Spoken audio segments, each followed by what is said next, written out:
Hello, everyone. Welcome to Batman, the Final Rogue. My name is Mike. My pronouns are he, him, and I'll be the facilitator of this game. We are running this game through the Happy Jacks RPG Network's Community Game Days event. This is not an official Happy Jacks actual play. We're just a bunch of volunteers that are getting together on the Discord to play a game. Um, yeah, A little bit about myself. I've been playing tabletop role-playing games for a very long time. I started in the early 80s when I was a kid. I played a lot of D&D in the 80s. I played a lot of GURPS in the 90s. I played a lot of D&D third edition in the aughts. Switched over to Pathfinder, and then in about 2016, I completely burned out from GMing, from being for being the years-long forever GM of a Pathfinder campaign and pulled the plug, took a short break, and then fell into a group of people that were playing this little hippie indie game called Dungeon World, and that kind of opened my brain to a whole new way of playing role-playing games. So for the past 10 years or so, I've not exclusively, but I've mostly been in the indie RPG and story game side of the hobby. Um, Happy Jacks. I hadn't actually heard of Happy Jacks until like 20. The Happy Jacks network's been around for close to 20 years now. I think they started in like 2008 or 2009. I never crossed paths with them until 2021 at the height of the COVID lockdowns. I was a regular poster on the Magpie Games Discord, and Kimmy Hughes, who is the current owner of the Happy Jacks network, and I were, having some really positive discussions, and she just like DM'd me and said, "Hey, Mike, you seem like a cool person. Would you like to join the Happy Jacks the Happy Jacks Discord?" I said, "Sure," thinking it was going to be like a little personal Discord with a few dozen people, and lo and behold, it was a giant Discord with hundreds of members for a network that has a podcast and actual play series and a whole lot of really, really cool people. Since then, the Happy Jacks Discord is probably where I spend most of my time talking about RPGs. So great community. If you're interested, head over to happyjacks.org and click the join our Discord. Okay, that's enough plugging from me.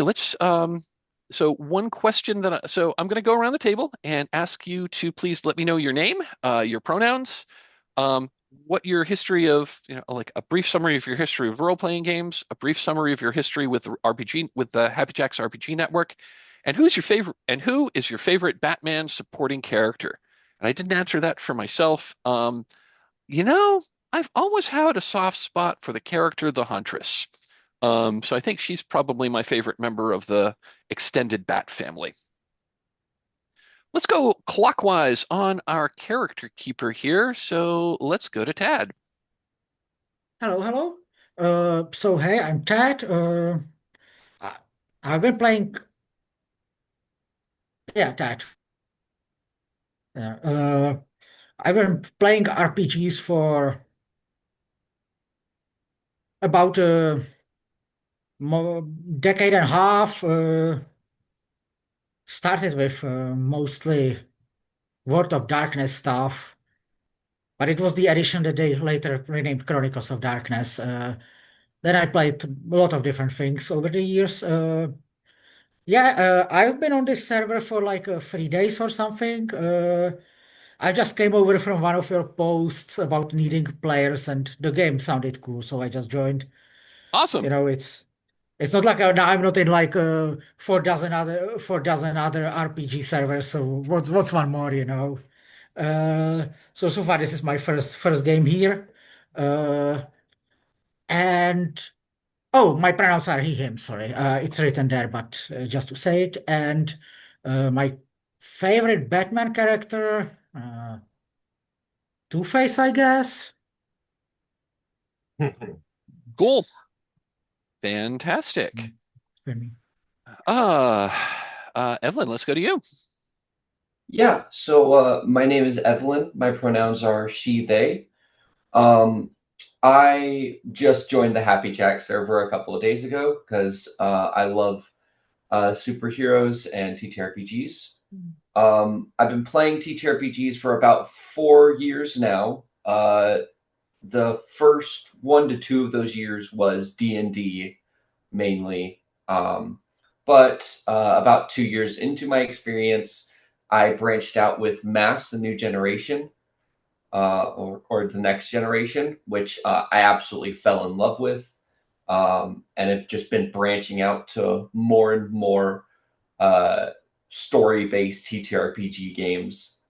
Um, so yeah, and my favorite supporting um, Batman character is probably, the more I've been learning about him, Tim Drake. Solid choice. Awesome. And Davey, would you please introduce yourself? Yeah. Hi, guys. I'm Davey, and I go with he, him. Um, my RPG history was I was a little RPG nerd in the late 70s and early part of the 80s. So pretty early on, just we had The Traveler, three little black books, and it was D&D Advanced, and which was mixed with the D&D regular because we didn't really know the difference.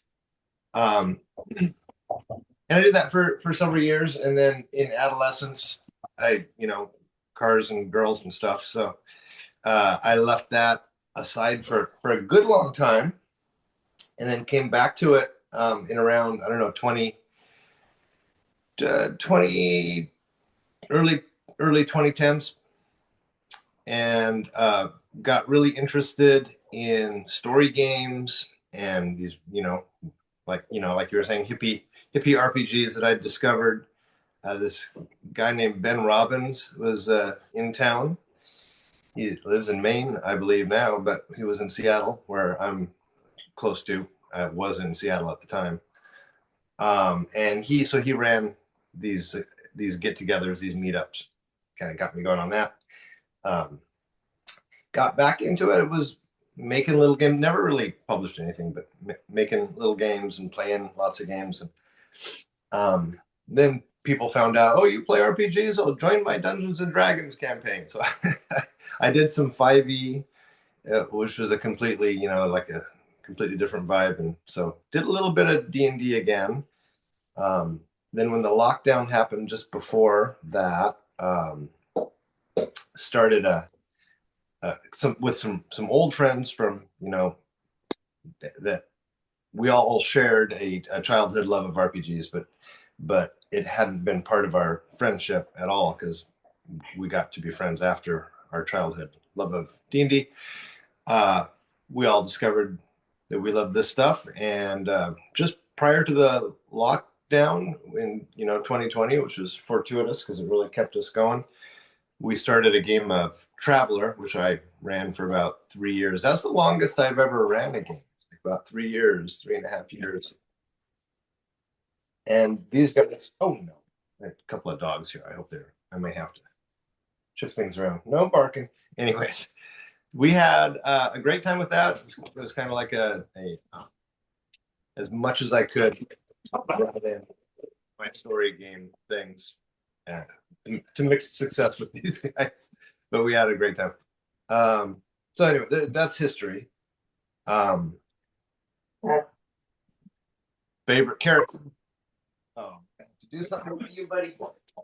No, you're being good. This is Hanky here.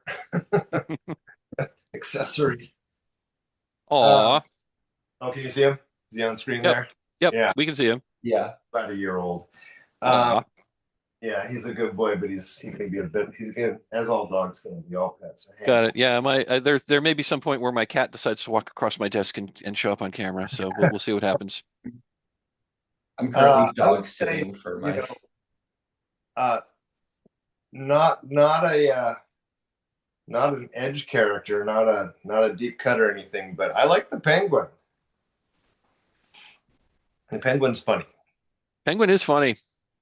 Yeah. One thing I like about the Penguin is there are so many different interpretations, like, from like Burgess Meredith's interpretation from like, 1966 to like, Danny DeVito and the Tim Burton series. And now there's the the more like, grounded gangster version that was in the Batman, the most recent, the Batman movie. And now there's the HBO series about him.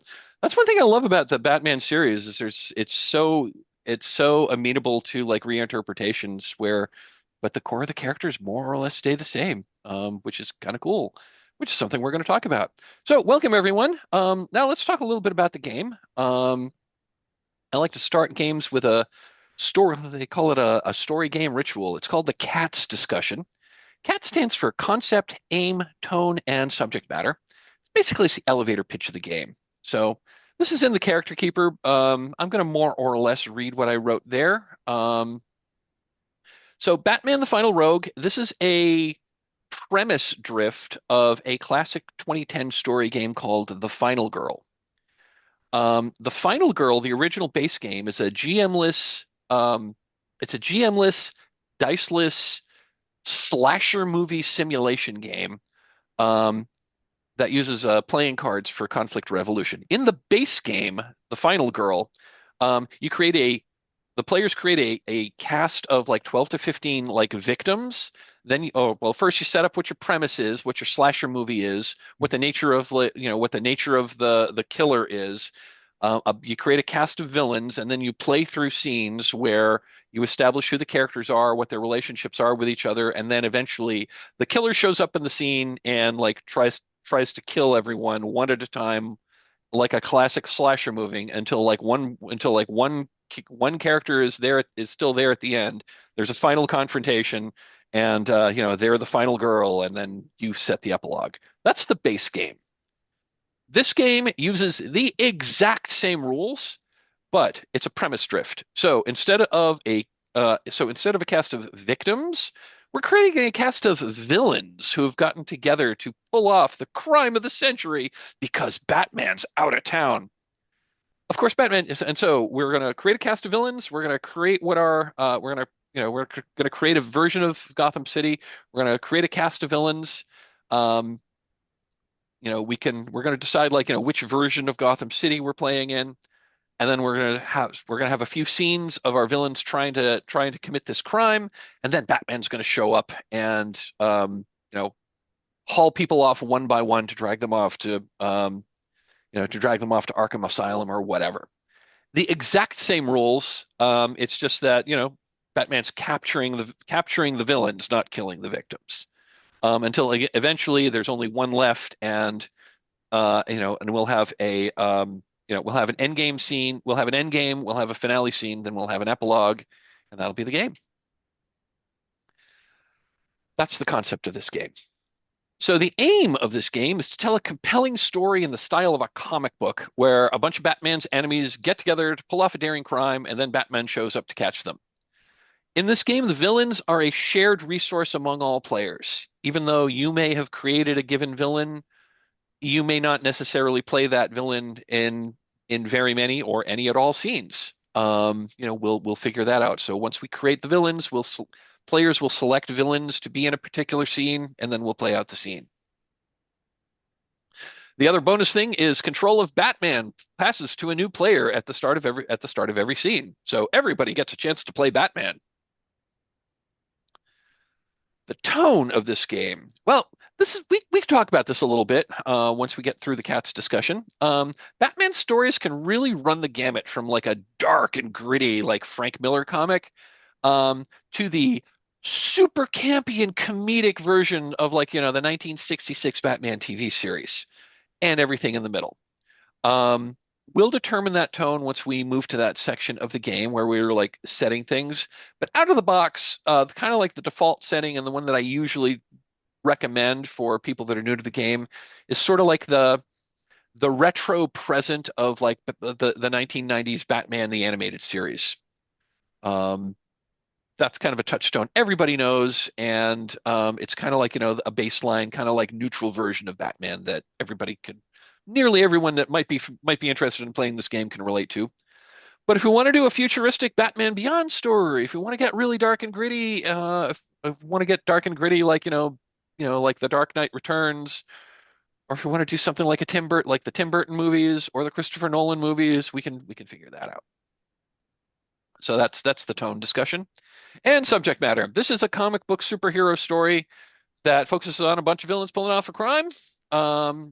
So possible content warnings might include crime, villainy, bad guys double-crossing each other, and comic book violence. I'd also like to talk a little bit about gameplay. In this game, we're going to have a number of scenes. The individual scenes probably won't go more than 5 or 10 minutes. When we get to the point where Batman enters the scene, we have a little, we're going to use a hand of playing cards as resolution. It's basically, you're going to get a hand of cards. You're going to try to beat Batman's card. If Batman tries to like capture you, he's going to play a card. You're going to try to play one of your cards to get a higher card. And the resolution is basically the card game war. Whoever has the higher card wins. Aces high, deuces low. And then there's an order of operations. If you play the same value card, some suit, like there's an order of which suit beats which other suit. We'll talk about that when we get to the card game. That is the cats discussion. Any questions before we move on? Okay.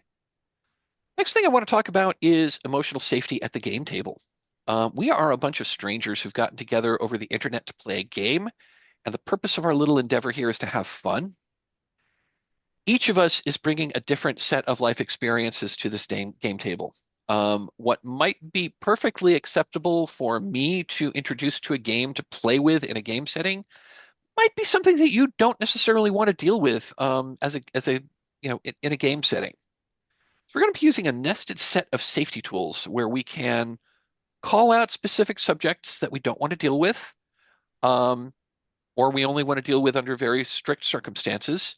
We'll have a tool there to correct things if we start like moving toward a subject that people don't want to do, or if people have introduced story elements that they aren't particularly comfortable with. Because ultimately, each of us individually is more important than this game we're playing. So the first tool that we're going to be using is called the open door policy, and that's a simple tool that's there for everybody's individual personal comfort. And that just means we are all here voluntarily, and we can all leave when we want to. Everyone is free to come and go from this game as they please. Anyone can call a break at any time. Anyone can step away from the game for any reason and come back when you're ready. And everyone is empowered to conclude that, you know what? I'm not vibing with this game. I think I'm gonna drop out and go do something else. If that happens, the reaction of the rest of us will be cool. Sorry, this game wasn't to your liking. I hope we can get together to play something that is more to your liking in the future. The only thing I would ask is that if you do intend to step away and not come back, if you please let us know either in the chat or like tell us before you sign out. Otherwise, we might hang on and wait too long for you to come back if you're not planning to come back. That's the open door policy. Any questions on that? The next tool I'm going to talk about is called Lines and Veils. Lines and Veils is a proactive safety tool. We're going to use this to call out specific subject matters that we don't want to play with. Excuse me. If a subject is lined, that means it will not appear in the game. We won't mention it. We won't talk about it. It's just not going to be there. If a subject is veiled, that means that is a subject that we can acknowledge happens in the game world. We may see signs or hear stories about this sort of thing happening. It's not going to happen like on character. It's not going to be something we're going to dwell on. And if it's a negative thing, it's not going to happen to any of the player characters. There's another column called Ask First, and that means you might be okay with a subject in some circumstances and not okay in others. If you put a subject as an Ask First, that means we're going to, before anyone introduces that subject, we're going to pause the game, have a quick out of character discussion about it to figure out what parameters we want to put around it, and then after that, we'll decide whether to introduce it or not. Finally, there is an inherent category, and that means this is a subject matter that is inherent to the game that we're playing. Inherent subjects are subjects that are inherent to the game, kind of can't be lined without still playing the game, and veiling them might make the purpose of the game a little hard to achieve. Um, so if you've got subjects that are inherent to the game that you're not necessarily comfortable with, this might not be the game for you. Fortunately, we've only got one inherent item in this game because we're going to be playing a cast of villains, and that is intra-party, and that is the subject intra-party conflict, because there is an intercharacter conflict mechanic in this game, so that is almost certainly going to come up. Everything else is on the table and is negotiable. I'm going to pause this recording so we can talk about specific lines and veils, but that's just for us. We don't need to share that with anybody. So let me pause. And we're back. We have established a set of lines and veils. The next tool that we're going to be talking about is called the X card. The X card is a reactive safety tool. If anything is happening in the game that makes you feel uncomfortable in a not good way, you can invoke the X card. You can say X card if you're on camera. You can make an X gesture. You can make a gesture like this on camera, or you can just say, "Hey, folks, can we pause here?" That's the same thing, because that's what the X card does. The X card pauses play and brings us out of the game so we can have an out of character discussion about what's going on and what we need to do to fix it. You can X card anything that's making you feel uncomfortable in the game, whether that's, we've introduced an NPC that was the name of the bully that used to beat you up when you were in third grade and you absolutely can't stand that name. You know what? This is an NPC. They don't exist. We'll just change their name to something else. Um, if if someone introduces a plot element that you think is like wildly off tone or is kind of like contrary to like the kind of things that we've established already and you really don't want the story to go in that direction, invoke the X card. We'll have an out of character discussion about it. You don't have to tell us why you want to make the change, but we do need to know what we want to change, what you want to change. Once we've established that, we'll have an out of character discussion to figure out how to take it. Two things I want to call out about the X card, and one is it's totally fine to use the X card to talk about things that are happening at the table level. If another player is regularly talking over you, or is mispronouncing your name, or is misgendering you, or telling you how to play your character, please invoke the X card. I will do my best as facilitator to nip that in the bud. If I don't notice it, or it's particularly annoying, please invoke the X card. We'll talk about that as as adults playing a game. The other thing I like to mention about the X card is something if there's a subject that got introduced that you weren't super great with, decided to let it slide, and it happens again, totally okay to use the X card on subsequent introductions of that problematic subject. So even if we've already established it and you don't want to deal with it anymore, invoke the X card and we'll figure it out. How will we figure it out? Well, that's the final tool that we're going to be talking about, script change. There's a formal tool called script change. I tend to use it in a more informal means. So script change is basically how we change the script once we've started playing. So that's how we're going to correct the game once we've invoked the X card to pause things. We can, like, one thing we can do is like rewind the scene and replay it without that problematic element. Or maybe we'll just cut here, fast forward to the next scene and just kind of pick things up ahead and just keep going from there. We could go back and do a slow-mo and do like a scene but and do a very methodical, like frame by frame forward to make sure that everything is okay as we get to a new point where we can just kind of like pick up and resume normal play. We will figure that out. We will figure that out once we've invoked the X card, how to correct the script. That concludes my safety talk. Any questions on our safety tools? This isn't exactly a safety tool, but this is the appropriate time to talk about it. If something happens to me, whether my screen goes dark, the Zoom call just up and quits, I take off, I look concernedly to my left, take off my headset and walk off camera without an announcement, and I'm gone for 10 minutes. Assume something has happened to me or my internet connection, and take the rest of your afternoon back. I wish I could say that's never happened, but every once in a while I lose power or I lose internet, or I have like a weird homeowner emergency and I need to step out of the game. I wish I could say that has never happened, but it has. Like I wasn't the GM, but I was in another Game Days game yesterday, and I had to step out. I had to resign in the middle of it because of all things, during an actual break in the game, I went downstairs to move a load of laundry from the washer into the dryer, and I heard dripping, and the bottom of my water heater rusted out yesterday afternoon, and water Oh, was dripping into my basement, so I had to drop out uh-oh. of the game and deal with a homeowner emergency. So that was fun. Oh, So Oh no. I got to take a cold water shower this morning. That was fun. why are you so alert? Got a new one coming on Monday, but it's Sunday, and I didn't want to pay $3,000 for an emergency water heater repair replacement. So here Uh, we go. Okay, um, that concludes our safety talk. Any questions? Okay, let's talk a little bit about this game. So if you want to hop over to on our safety tab, or on the character keeper, if you want to hop over to the villains um, section, please go ahead and up in the top there's a player name. If you go ahead and fill in your everyone has except me.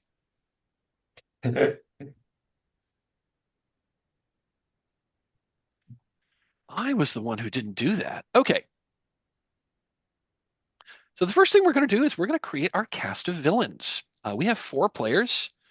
Generally you're going to have 12 villains unless you've got 5 players. If we have 5 players, we'll have 15 villains because everyone creates the same number of villains. The rules tell you to create 10 if you have 5 players. I found that it works better with more villains with that many players. So, but we have 4 players. So, each of us are going to create 3 Batman villains that are going to be the cast of this that are going to be the cast of our comic book.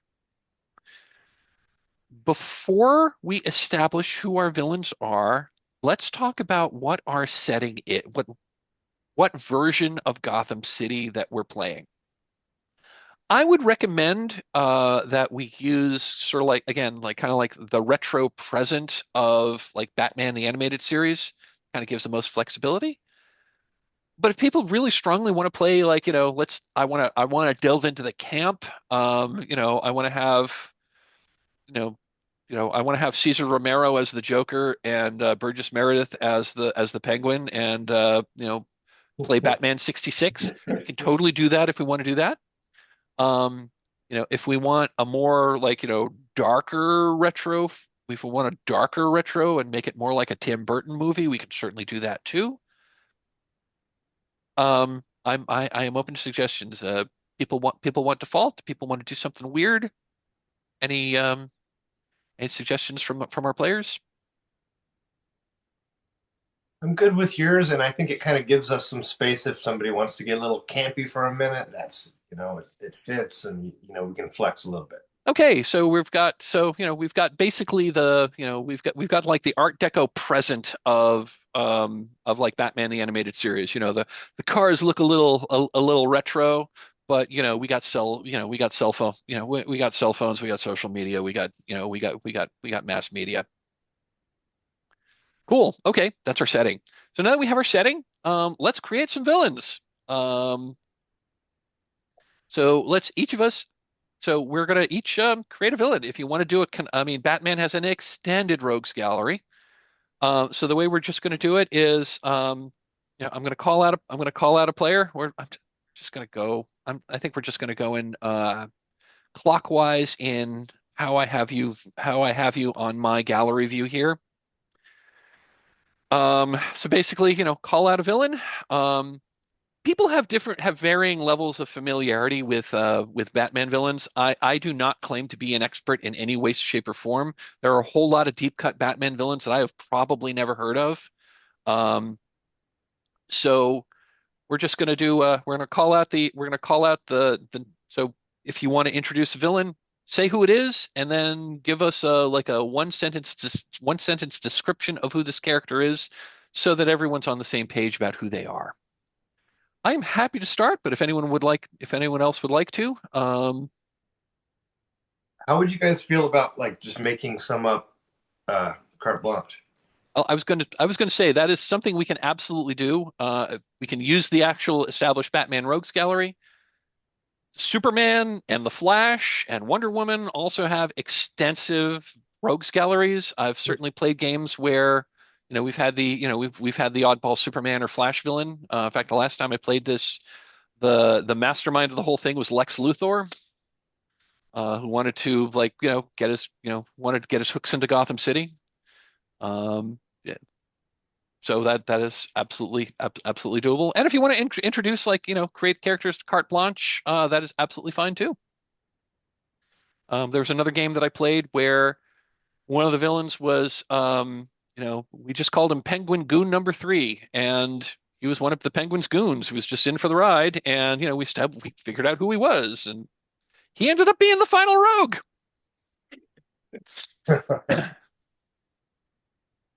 I have an idea off the top of my head. Go for it. So this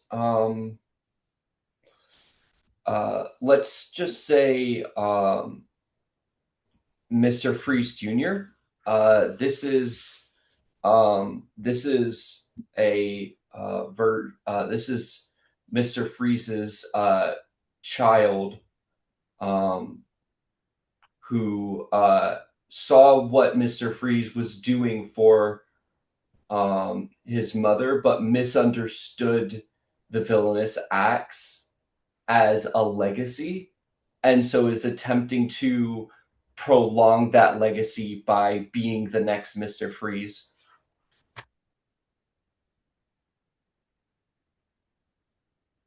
If anyone has a better name idea, by the way, please feel free, but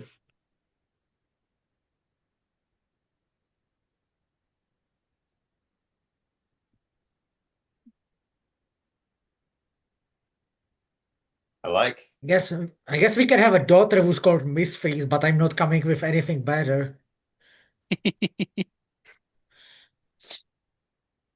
Or we could call him Kid Freeze.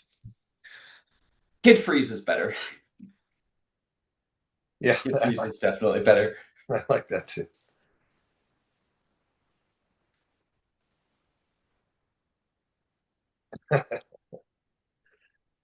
Someone has typed in henchman, Solomon Grundy's nephew.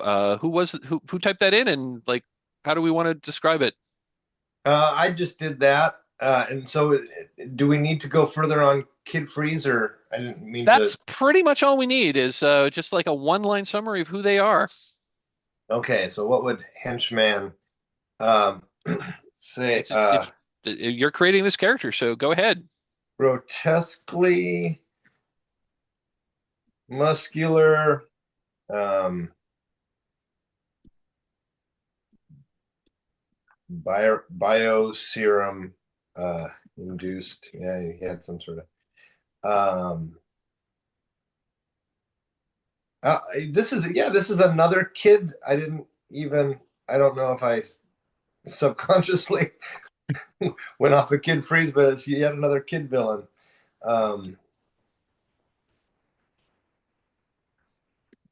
Let's see. I'll make him early teen or early 20s. Early 20s. So just in one sense, just a henchman. He's not doesn't have a lot of supervillain bona fides. Just a big, strong dude with a bioserum induced strength. Solomon Grundy's nephew. Now, I don't remember exactly a lot about Solomon Grundy, except for he was a big, super strong guy. And he said, ugh.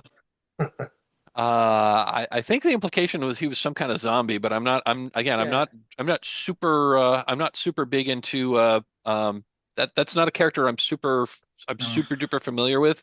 I no. thought Solomon Grundy was kind of undead, but I may be wrong. Yeah, yeah, He and is. I'm pretty sure he was cursed. So it's creates like funny story that like both members of family just got cursed. Oh, okay. Like independently or something. I don't know. I believe Solomon Grundy is actually the only villain that the only one of his rogues gallery that Batman has actually killed because he knows he comes back to life and he's not actually like. Okay, so I guess this nephew um, is trying to uh, continue the legacy. Oh my gosh, I'm just copying Kid Freeze here. No, you're fine. I guess this Okay, could be a theme, yeah. So he's of this group. I wonder what was going on in my mind because I was writing that out as you were talking, and I'll bet things were like subliminally tracking across. Um, it's just that he's just got a big, strong dude, and he has his catchword is "ugh." Or, I mean, maybe he's not actually Solomon Grundy's nephew. Maybe he's just someone who kind of like idolized, who like is like idolizing Solomon Grundy and like I like that wants too. to act like him. Yeah, I'll just write in super fan. Uh, he claims to be related. Is Cool. that enough to get us going? That is absolutely enough to get us going.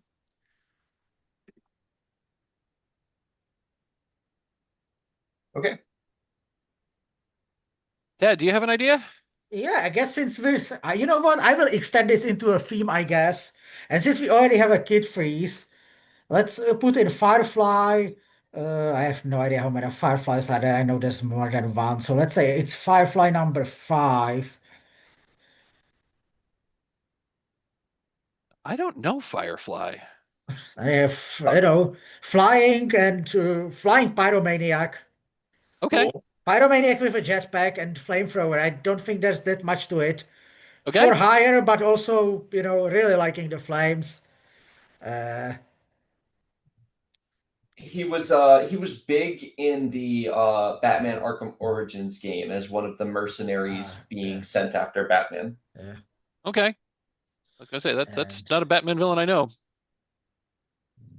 Like I said, I do not I make no claim to being a Batman super yeah. fan, and every time I play, someone introduces like a canonical or semi-canonical Batman villain that I had never heard of.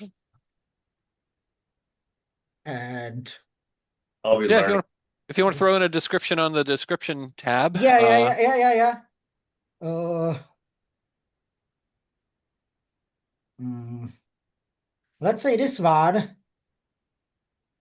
is actually very smart inventor who, despite their intelligence, idolizes Firefly and only uses their talents to, burn more things.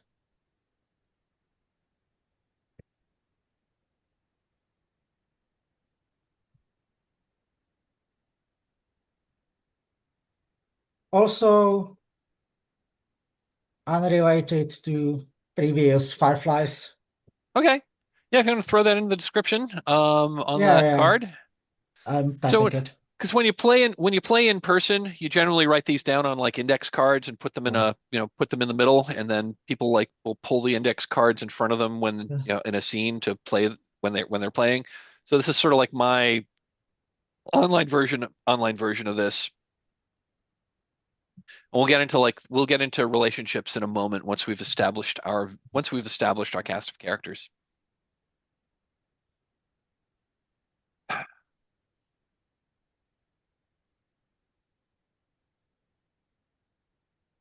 Uh, Um, let's see.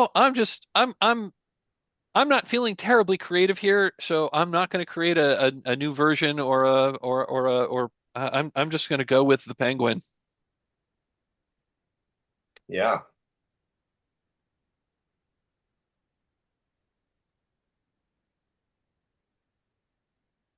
Uh, I was just looking him up. His name is Oswald Chesterfield Cobblepot. yeah, yeah, Yep. Cobblepot. Although I think I think in the HBO series, I think they gave him a slightly less ridiculous name. I haven't seen it. I think he's still Oswald, but I think I think it's like Pendleton or something like that. I don't remember. I've not watched the series, although I've heard it's a very good crime series that Batman has never appeared in. Um, Uh, it was adapted to just Cobb. okay, I'm calling him Dapper Crime Boss with umbrella themed gadgets. So we've each created one villain. We each have two more to go. Who'd like to go next? You know what? I will go with a already created one. This one actually originated in the Batman Beyond TV show, but the Music Meister. Ooh. Uh, Okay, Hmm. he uh, he is a musical mastermind with mind controlling music powers. nice, Actually played by Neil Patrick Harris as the voice. nice.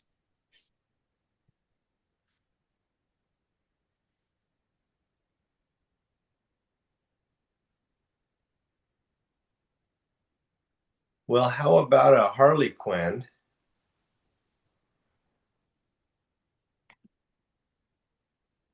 And Post Joker breakup. yeah, maybe on the rocks from that.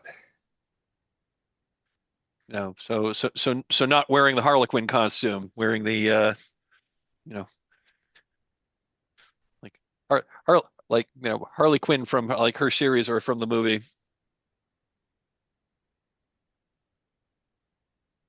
And so, yeah, love it.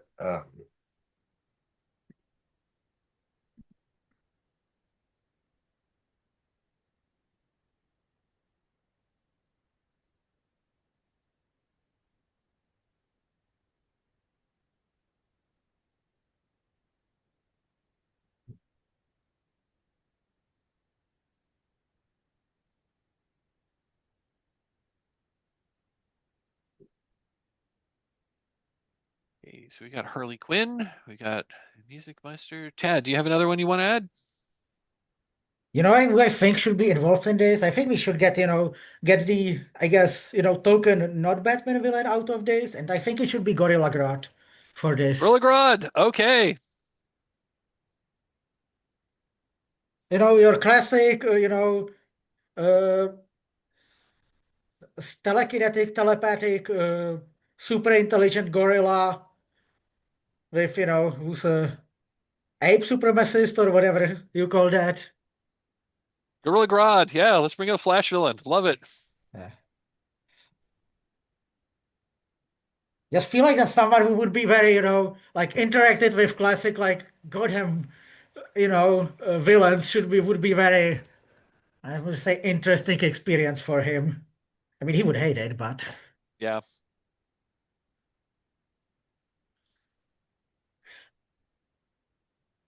Gorilla yeah, Grodd.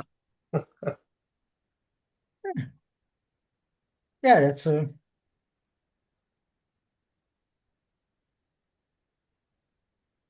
I'm gonna add Catwoman.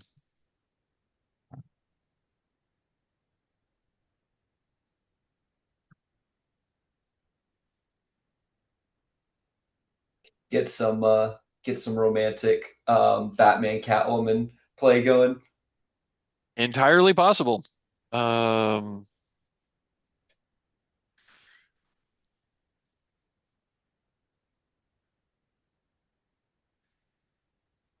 Oh my gosh. Gorilla Grodd. That's awesome. Yeah, Catwoman.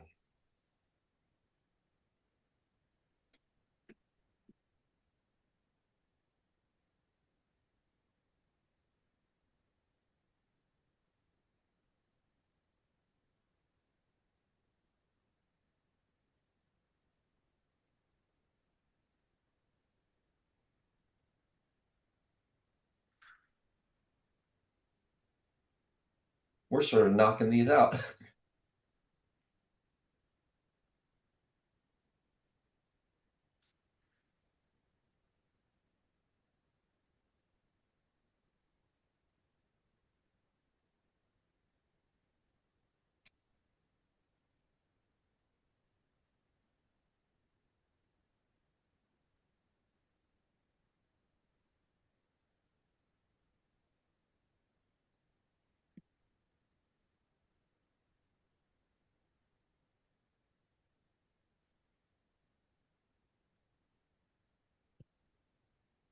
Okay, one more each. Looks like someone's starting to write up Dogman. Is that an original character? Is that a character that is that another Batman character I don't know? It might be one, but I'm just making them up. Okay. There could be a dog man. I could be stepping on an IP, but and I accidentally just erased my line. He's got a bunch of uh, pack of stray mutts that are his kind of mooks that he's trained to do elaborate tricks Okay. and heists. Love it.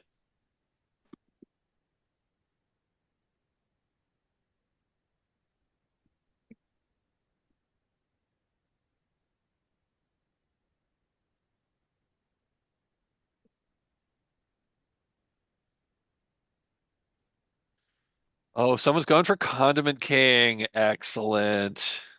Yeah, we definitely need one of those like lower tier, just like don't know how you got in with the rest of these bigger names, but like you're here. Yeah. Yeah. I squirt mustard at you. Hey, they gotta eat. I was also thinking along those lines. So my next villain is going to be King Tut, who was originally invented for the 1966 movie TV series, but oh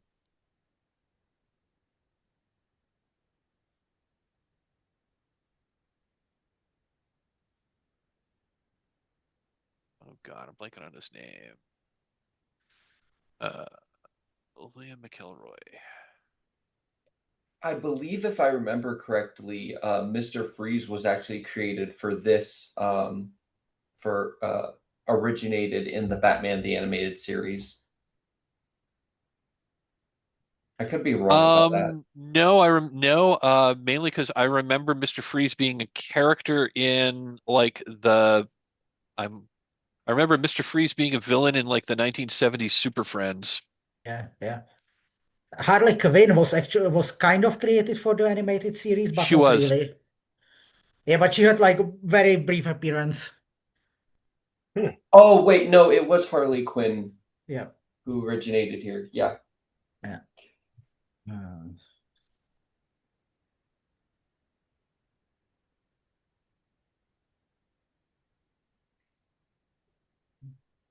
and you know what? When we're at, uh, weird people who probably shouldn't do this, let's put a calendar man there. So yeah, for those who don't remember, because I don't think it's been used all that much in in comics. But yeah, King Tut was the alter ego of Professor William McElroy, Egyptologist, who believes himself to be the reincarnation of King Tut after getting hit on the head. Yeah. And you can often turn him back into Professor McElroy by hitting him on the head. Uh, So a Jekyll and Mr. Hyde situation. Absolutely, except in this case, Mr. Hyde believes himself to be the literal reincarnation of King Tut. what getting hit on the head will do to you. I mean, it Yeah, was the six. I mean, it was the '60s, so like mental illness wasn't really. Mental illness was usually played for laughs in TV. And I know Calendar Man is an actual DC villain. I don't remember what his shtick was.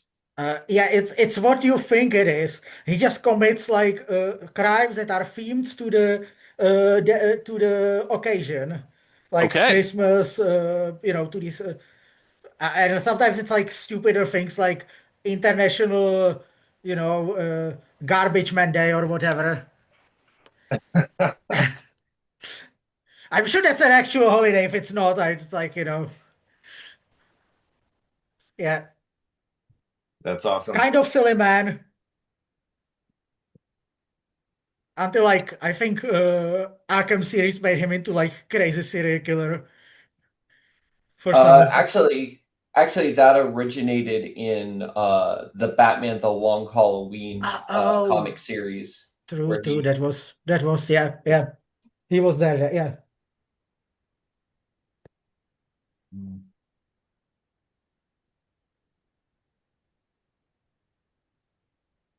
Calendar Man publication history. Calendar Man first appeared in Detective Comics number 259 in September of 1958. He Wow. returned. He returned 22. He returned after 20 years to plague Batman again in Batman number 312 in June of 1979, according to Wikipedia.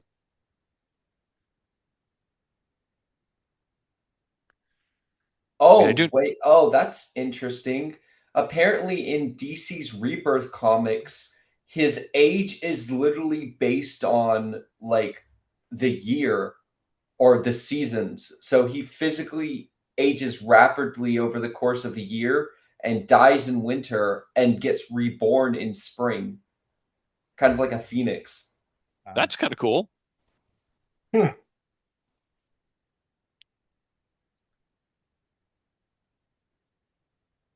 And we have a full rogues gallery. We have a rogues gallery. Okay, so our villains are Kid Freeze, Henchman, Firefly number 5, the Penguin, Music Meister, Harley Quinn, Gorilla Grodd, Catwoman, Dog Man, Condiment King, King Tut, and Calendar Man. So let's talk a little. So now that we have created a cast of villains, I'm going to talk a little bit about the game mechanics of this game. So this game goes in scenes. Um, there's there are 4 different kinds of scenes, and it progresses as the game goes. We're going to start with 3 introductory scenes, and in the introductory scenes, um, all of the players each just pick one of these villains from the pick one of the villains from the from the pool, and we're gonna have a scene together. And in the introductory scenes, we're just like it's just straight up free role play.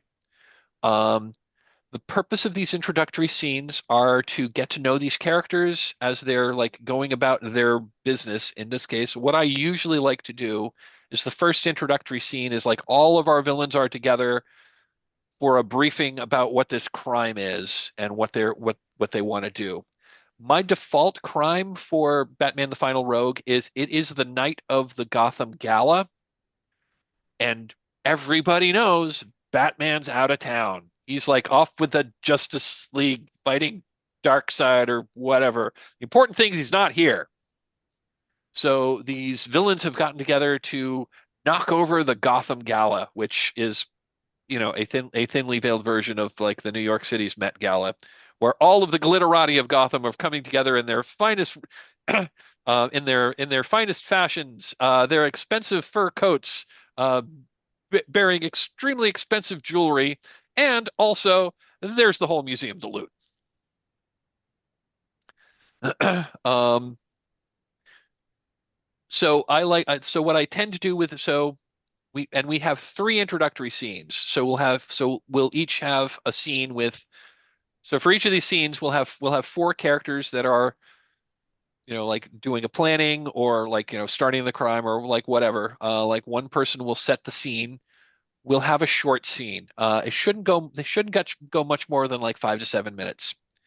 The purpose of these introductory scenes are to like get to know the characters and to get to know how the characters interact with each other to establish relationships. So relationships between these villains are important. There are three kinds of relationships. You can be a friend, you can be a rival, or you could be a frenemy. And this comes into play later.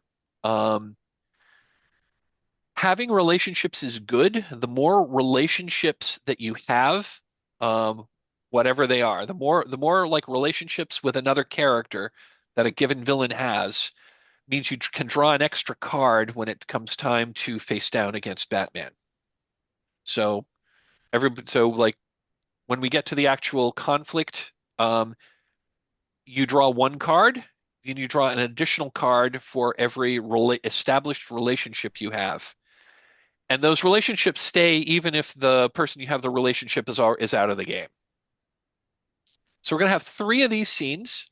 They don't have they can be with the same characters, they can be with different characters, and again, the purpose is to like establish relationships because these are the characters with the most relationships tend to be the most important characters in the story. So once we've established three introductory scenes, intro one, intro two, intro three, the next scene is called First Blood. And it starts out the same as an introductory scene, except only three players are going to be doing it, and the fourth player is going to be playing Batman. So the player playing Batman gets to set the scene. So they say where the scene is going to take place and what the opening situation is. The other players then pick their three characters to be in this scene, and play starts. And it starts just like an introductory scene, where it's just free role play until such time as the player of Batman says, and Batman strikes. You then take the narrative and you basically narrate Batman capturing these villains. The thing with the First Blood scene is we must pick the characters that have the lowest number of relationships established.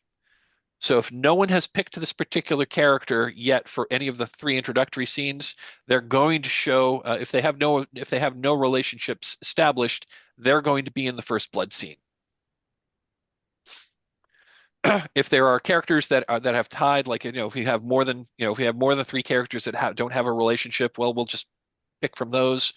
Or if we have two characters with no relationship and a bunch of characters that only have one relationship, well, we'll pick the two with none, and then we'll just pick whichever one you want.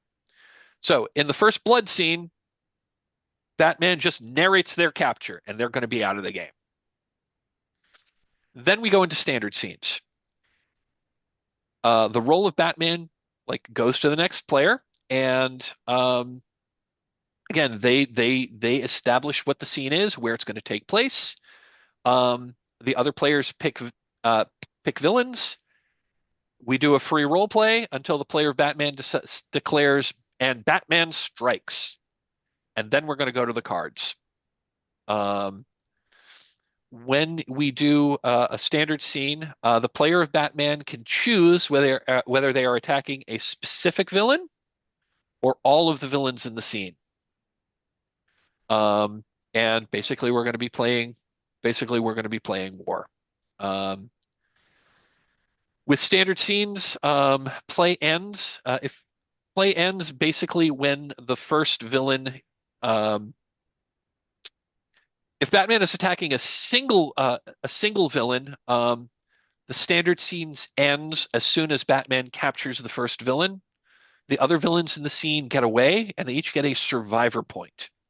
And survivor points let you draw an additional card at the next scene. Batman also has the option of attacking all of the villains in a scene, in which case at least one villain has to survive, and we'll figure that out in play. And we'll talk about that a little more once we get to a standard scene. But all the rules are on the rules overview tab. And again, when we go to the cards, it's basically war. Aces high, deuces low. And if you play a card if we're comparing cards of the same value. So like, if Batman has a nine and your card is and the card you play is a nine, we then look to the suit. And the mnemonic for which suit beats which suit is bloody beats black, sharp beats blunt. So diamonds beats hearts, beats spades, beats clubs. So that is so we have our cast of characters. I think I'm just going to say, for the sake of argument, that we're going to do the Gotham Gala scenario. If it's okay with you, I will set the first scene. I'm going to think about that a little bit because I'm going to call our first break. Let's take 10 minutes. This is going to give me a chance to like come up with a few things. I have 20. Let's come back at 25 minutes past the hour. So like 11, so like an 11-minute break. Sounds great, guys. Yeah. Awesome. See you in a little more than 10 minutes.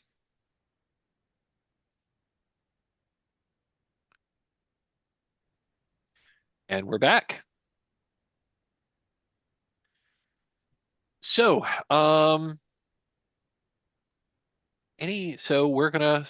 I guess we're gonna get started.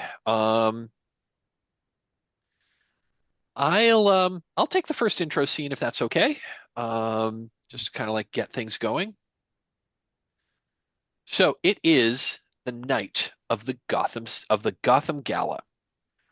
All of Gotham City's glitterati are getting together and converging for a night of, uh, you know, uh, for a night of very expensive like entertainment and showing themselves at the Gotham Museum.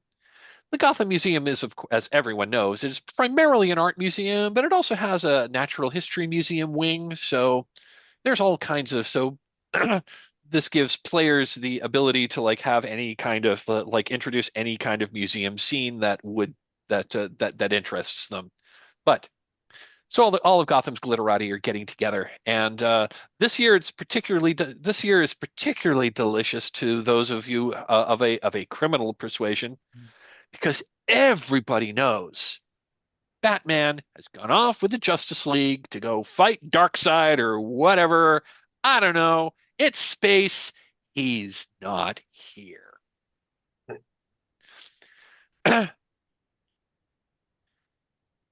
And a call has gone out a couple of days ago from crime boss the Penguin,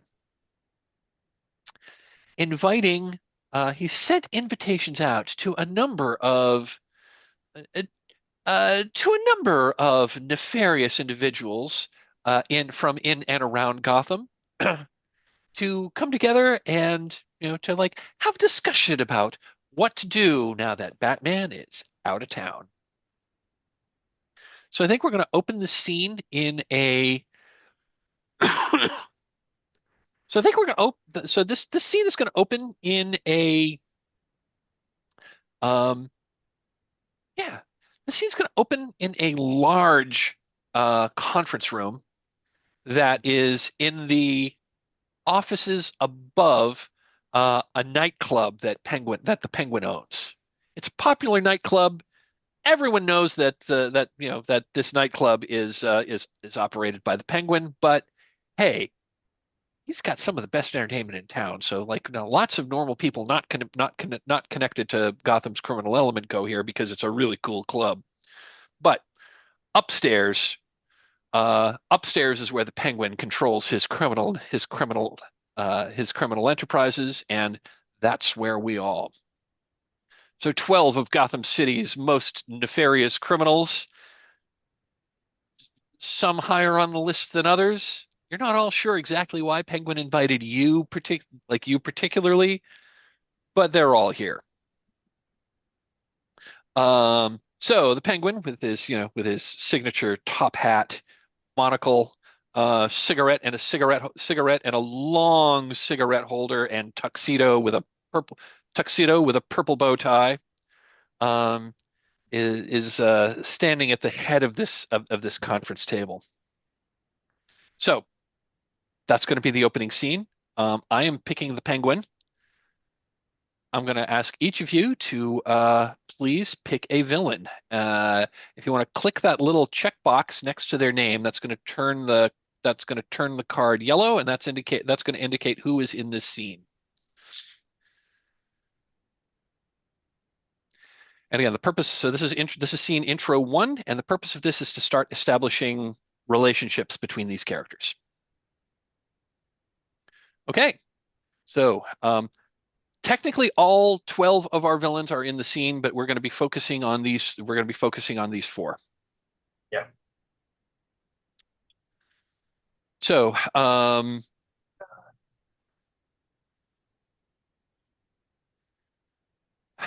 let's see. So I'm going to be playing. I'm going to be playing the Penguin. Who's playing Music Meister? That's something I need to add to this character keeper. I'll play Music Meister. I clicked him. Okay. I'll play Gorilla Grodd. And by the elimination, I play Catwoman, obviously. Okay, fantastic. So the Penguin is kind of swaggering there, like leaning on his, like leaning on his umbrella that he tends to use as a cane, and says, "Welcome, friends. Welcome, friends. I'm glad you're here. Glad you all could make it. As you know, the Bat is out of town, and well, the Gotham Gala is also tonight, and it's here. It's gonna be easy pickings." He takes a big drag off of his cigarette and blows some smoke in the room. So the idea is we're all gonna get together. We're gonna hit the gala. Now I've got a particular thing in mind that I'm after in the museum, but so that's what I'm gonna be going for. But the rest of you, the rest of you are there to, take what you want.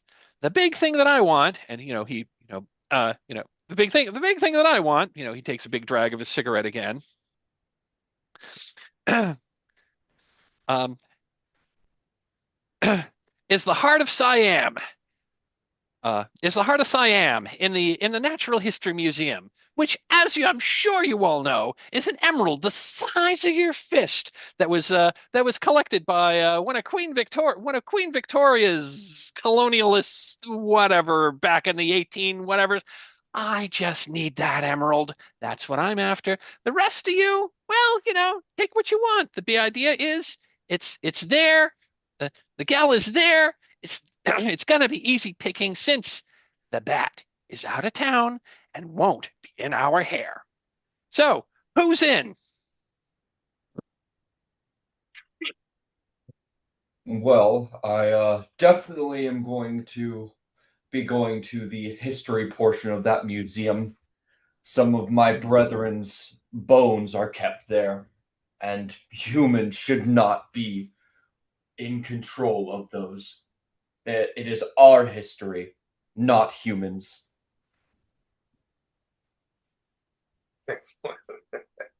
The Music Meister makes a grand entrance. He has, I forget which one of us picked the Music Meister, but I may stomp all over the canonical character because I don't know it. Is that okay? No, You're fine. You're playing the character. You get to decide. So he has kind of this chest little module from which emerges kind of a holographic one-man band apparatus. It projects a keyboard onto the floor. He's got like a drum kit, the kind of the Bert from Mary Poppins cymbals, and he's got the whole works. And he kind of, I like that he's kind of Bert-like from Mary Poppins. Is that Bert? Bert, yeah. Yeah. Yep. And he says, Music Meister is on the scene.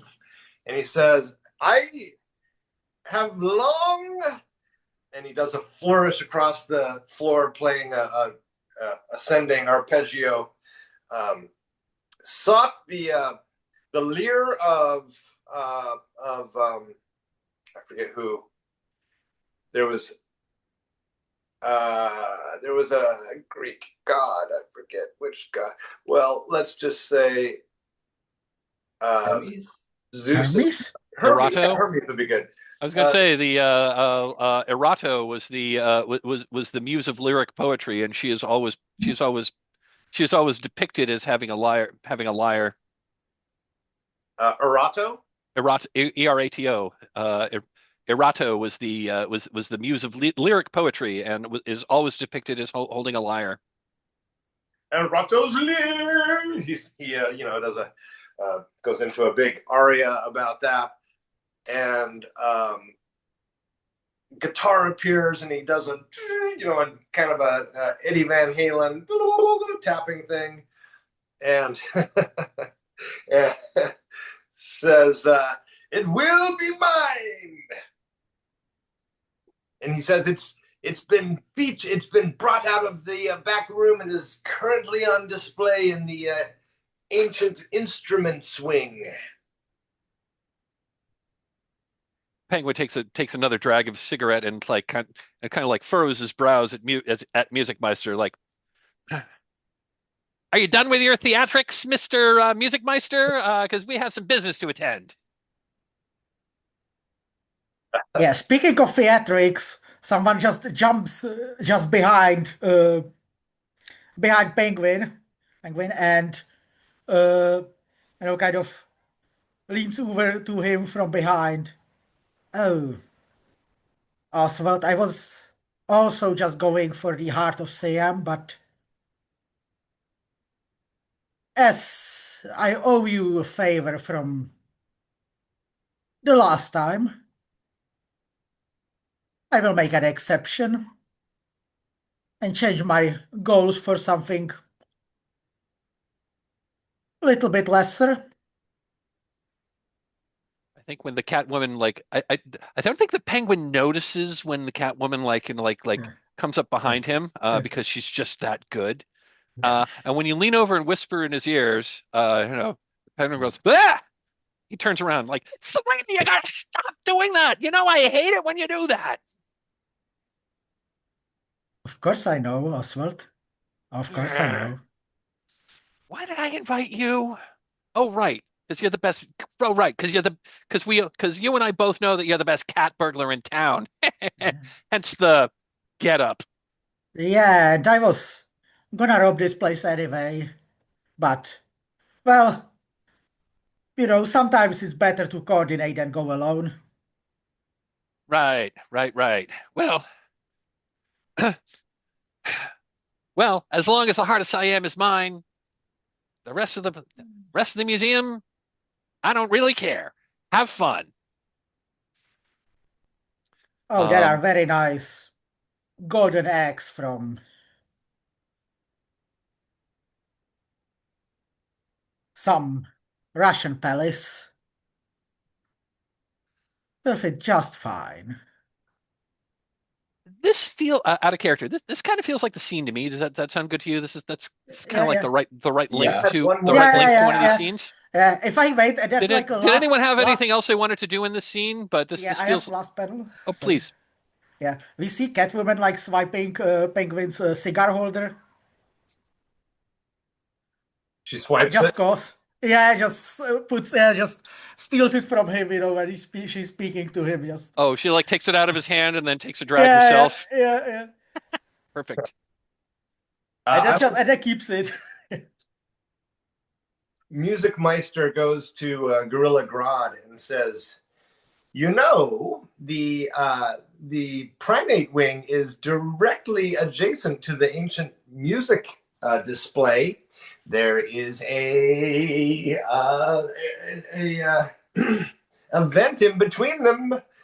Perhaps we could do some magic together. I think Gorilla Grodd just doesn't turn his head towards you. Continues looking at Penguin, and I think telepathically communicates just Um, if I uh, if I manage to stumble into that area, maybe I'll cause enough of a ruckus to get you a clear path without civilians getting in the way. Music Meister celebrates by projecting uh, marimba with some bones and plays a melody for you. Love it. This feels like the scene. Let's talk a little bit about any relationships that we think have been established here. Um, I'm definitely feeling between. And the other thing about relationships is they always go two way. If I am your rival, you are my rival. Um, I'm definitely thinking that I'm definitely feeling some rivalry between the Penguin and Catwoman, and also between the Penguin and Music Meister. Agreed. And then I think there's some frenemy going between Music Meister and Gorilla Grodd. Excellent.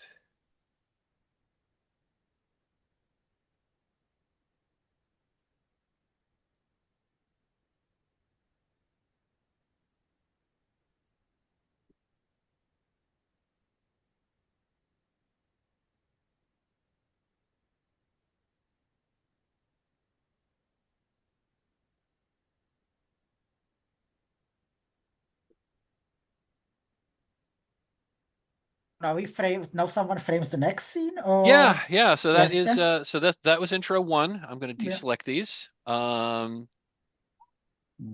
So again, usually Oh, got to yeah. enter. Okay.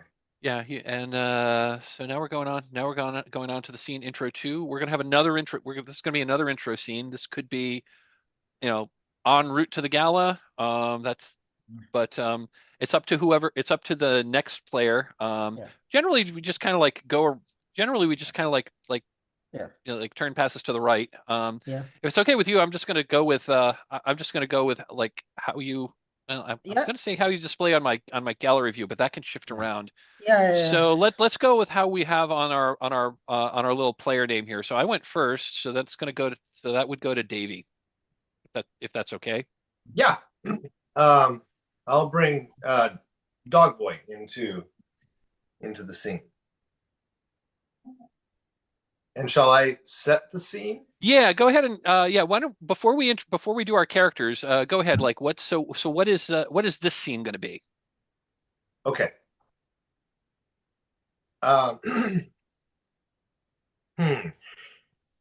You mentioned that If you'd like some thoughts, I'm happy to toss up some thoughts of like things to do in an intro scene. But I was thinking. So we were at the we were at the we had been at the Penguins headquarters to like where for like the intro briefing. And these don't have to go like immediately into the next one. This could be like several hours, or like I mean, if the meeting was a few days ago, we could be like this is game night, and I don't know, we're in a disguised U-Haul van, like going like going to the loading dock of the Gala, like for with our getaway vehicles, or are we landing on, are we approaching the Gala in like in like a helicopter that's going to land on the roof? Like I don't know, like however you want to set this up. It doesn't have to be en route, but that's kind of a lot. That can be a logical like next step of okay. you know And all going 12 there, of us. or we're there at the Gala, but we haven't like struck yet. That would be kind of a logical like intro two scene. All 12 of us are there still. Yeah. Not necessarily. You can, Oh, I mean, in the fiction, we're all converging on the Gala. We don't all have to arrive at the same time. It's kind of up to you. If you want to have us all arriving at the same time, all 12, that's cool. If we want it just to be a scene of four characters, that's also cool. It's really up to you. okay. Well, Dog Boy is walking down a garbage-strewn street of Gotham. Uh, the garbage the garbage services have been on strike, no doubt, again. and he's got a pack of dogs. His disguise, he disguises himself as just a dog walker, a city dog walker. So they're all on leashes, unruly, barking, wild. He's kind of a disheveled um, young buck, and he's just walking along, and perhaps some other supervillains will, and he's on his way to whatever. I'll let other people decide what kind of conveyance will ultimately arrive at, maybe. But he's walking along, and maybe some other supervillains or villains will join him as we would. Got it. So we're going to again. I'm just trying to figure out like what the scene is. So like we're in an alley. Are we near the gala? Are we like back? Are we like? Did we converge at the Penguin's lair and we're like getting into a vehicle to go there? Like what's what's a little more? What's Yeah, a little more about the scene? Time wise, this could be even a few days later, but we had established, that uh, the big heist was going to happen. Let's say, a week hence. So some time has passed, and now we're going to converge and go on our big Okay. adventure. So this is the night. This is less a heist and more of a. This seems like I mean, yeah. We're This is kind of walking. this is a kind of heist. So we're like walking toward the gala. Are we like in an alley getting into a vehicle? Like I just little Walking more. I just down want a the little more street. context as to like what we're of like Sure, what the scene is going to sure. be.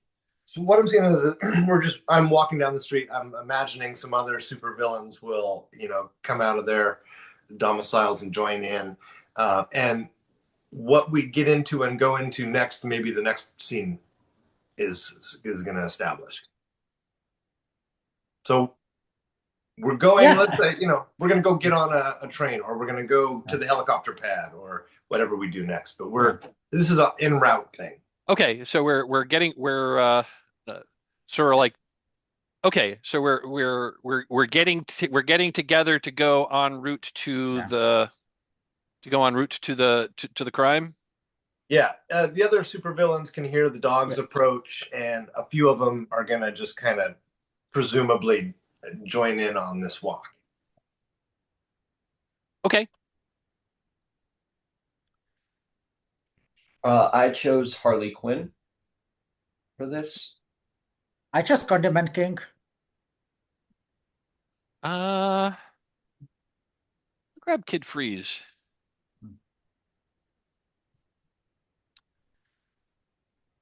And what do we think I guess and again I'll ask you, Davey, because you're setting the scene. So we are converging to go to we're converging to like are we getting into a vehicle to go there? And if so, what kind of vehicle?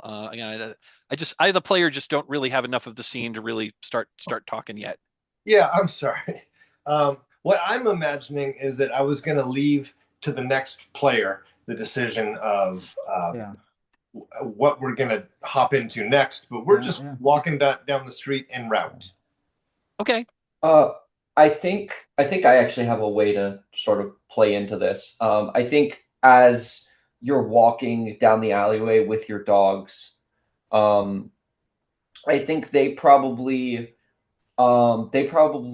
catch a scent and maybe whimper a little bit as you hear two laughs around the corner, and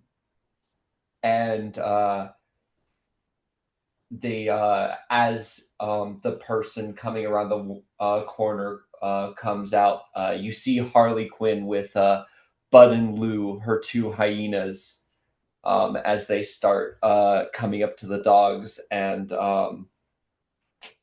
she says to you, you're a little bit of an interesting case for this heist, aren't you? What are you looking for your dogs? Don't never underestimate the canine.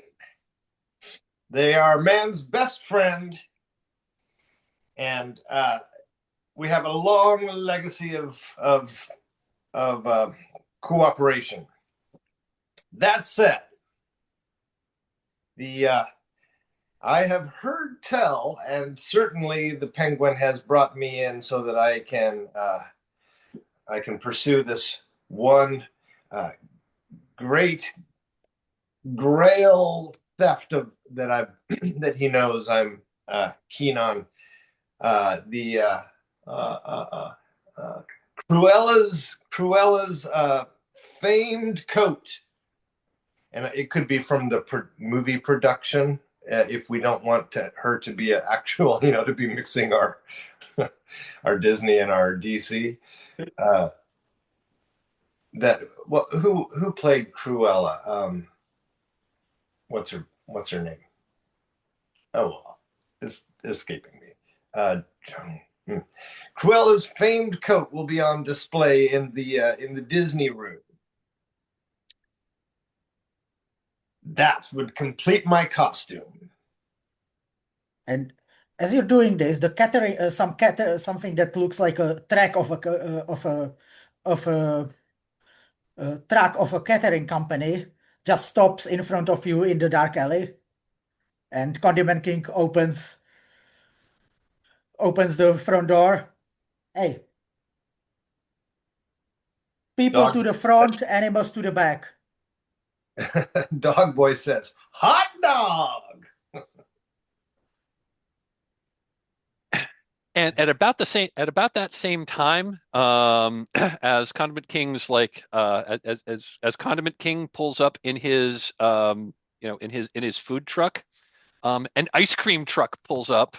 You hear in the distance as it approaches, the telltale sign of an ice cream truck.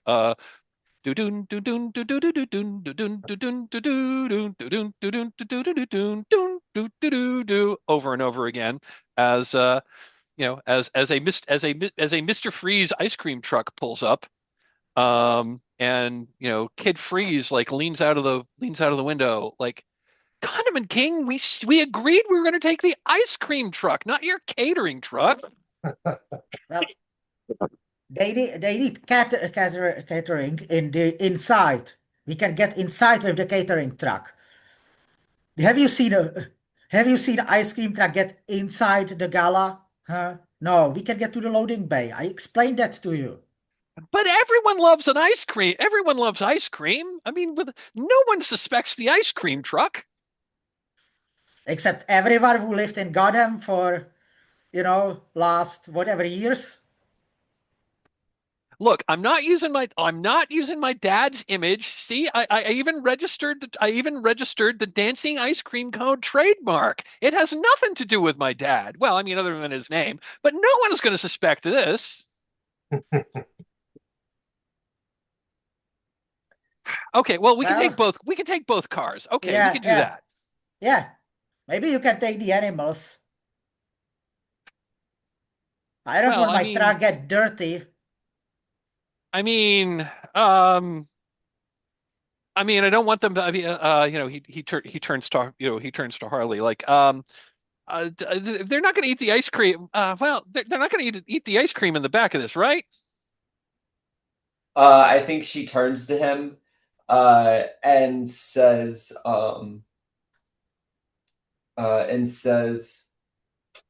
uh, well, they're not going to anymore because it looks like they already are. And Hey! she like she like points to one of their tails wagging out the back of the ice cream truck as they snuck around, and then like a laugh comes, and she says, "I guess I know which truck I'm riding in." Well, I guess if we're successful, like, just buy more ice cream, right? Yeah, and then condition king like walks up to the both dogs and hyenas, looks them all in the eyes, and takes out one of his, pistols or sprayers or whatever he carries. Yeah, how do you yeah, and like shows it to him. This packs 600 Scovilles. So you dirty Curs, yeah. Dirty cops mutts. should rather behave. you understand. He says, like, very happy with himself that he just intimidated bunch of dogs and hyenas who had no idea what he's talking about. Dog Boy says uh, to Condiment King with taking a big bow. But my dogs are exquisitely trained. They always obey my every command. And he says, "Onward, boys and girls!"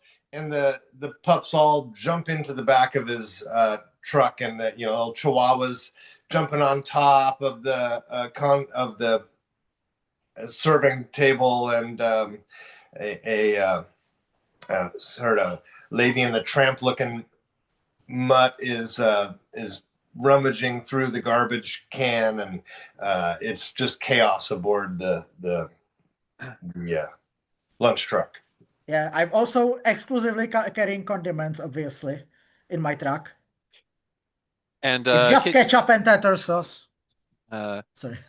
and and uh and and and Kid Free is like again he's leaning out the door of his ice cream truck, and from his belt he takes this like oversized pistol that has like a hose that's coming out of the bottom of it that's connecting to a backpack that he's wearing, and he like shoots it in the alley, and and that just kind of covers everything with ice, and says, "Can we just cool it here a minute? We got to get to the gala without drawing too much attention to ourselves.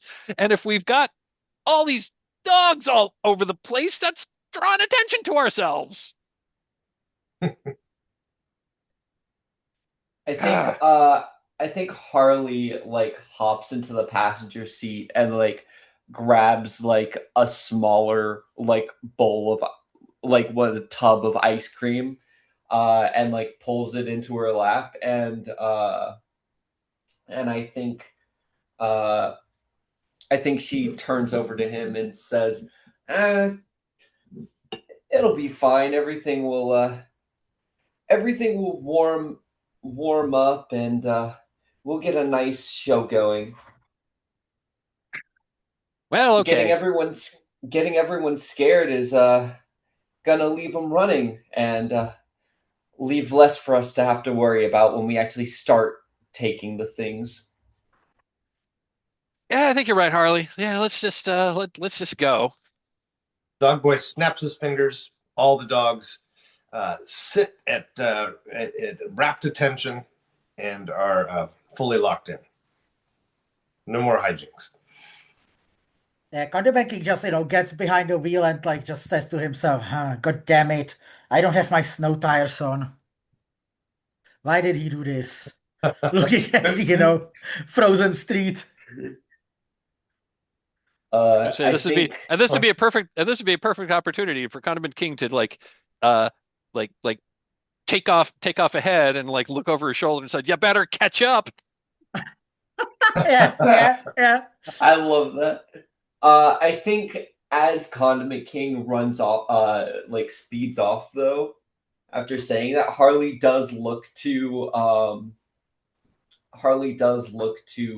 Kid Freeze and says, "You know, Dogman's uh, going to be a nuisance to me. How about we cool him off when we actually start this?" Yeah, Harley, I kind of like how you think. Um, and I think I think then we see the Kid Freeze's ice cream truck like go like continue behind Condiment King's lunch truck. But I think like there's a I think one of the back doors opens, and we see one of her hyena's tails just like wagging as it Yeah. continues to just chow down on on a tub of ice cream. Maybe That the second truck is kind of careening into some of the piles of garbage as it goes down the icy street. and that feels like the scene to me. Does that sound good? Does anyone have anything they wanted to add there? Sounds good to me. Okay, let's talk about relationships that we may have established in this scene. Yeah, I think Kid Freeze and Harley have a friend have like some have some friend have a friendship going.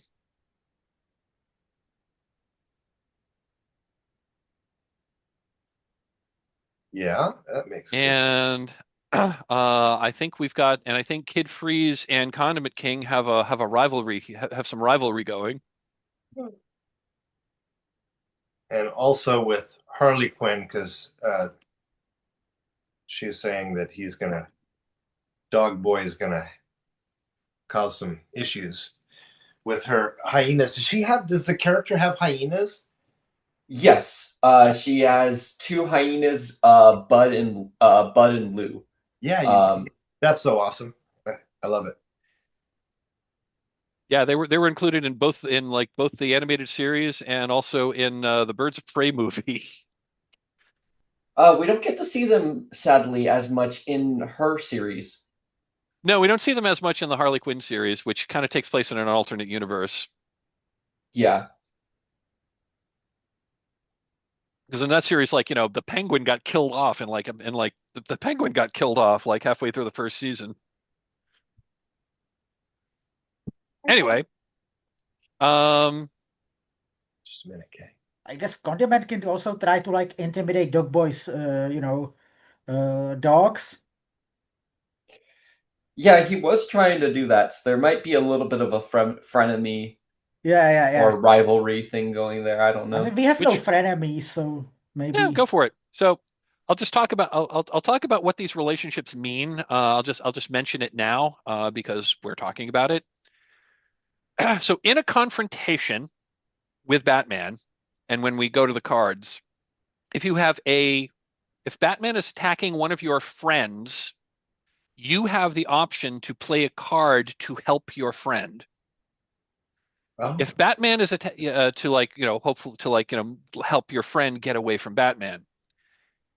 If Batman is attacking one of your rivals, you have the option to play a card for Batman to help Batman to improve Batman's hand to increase his odds to capture a rival.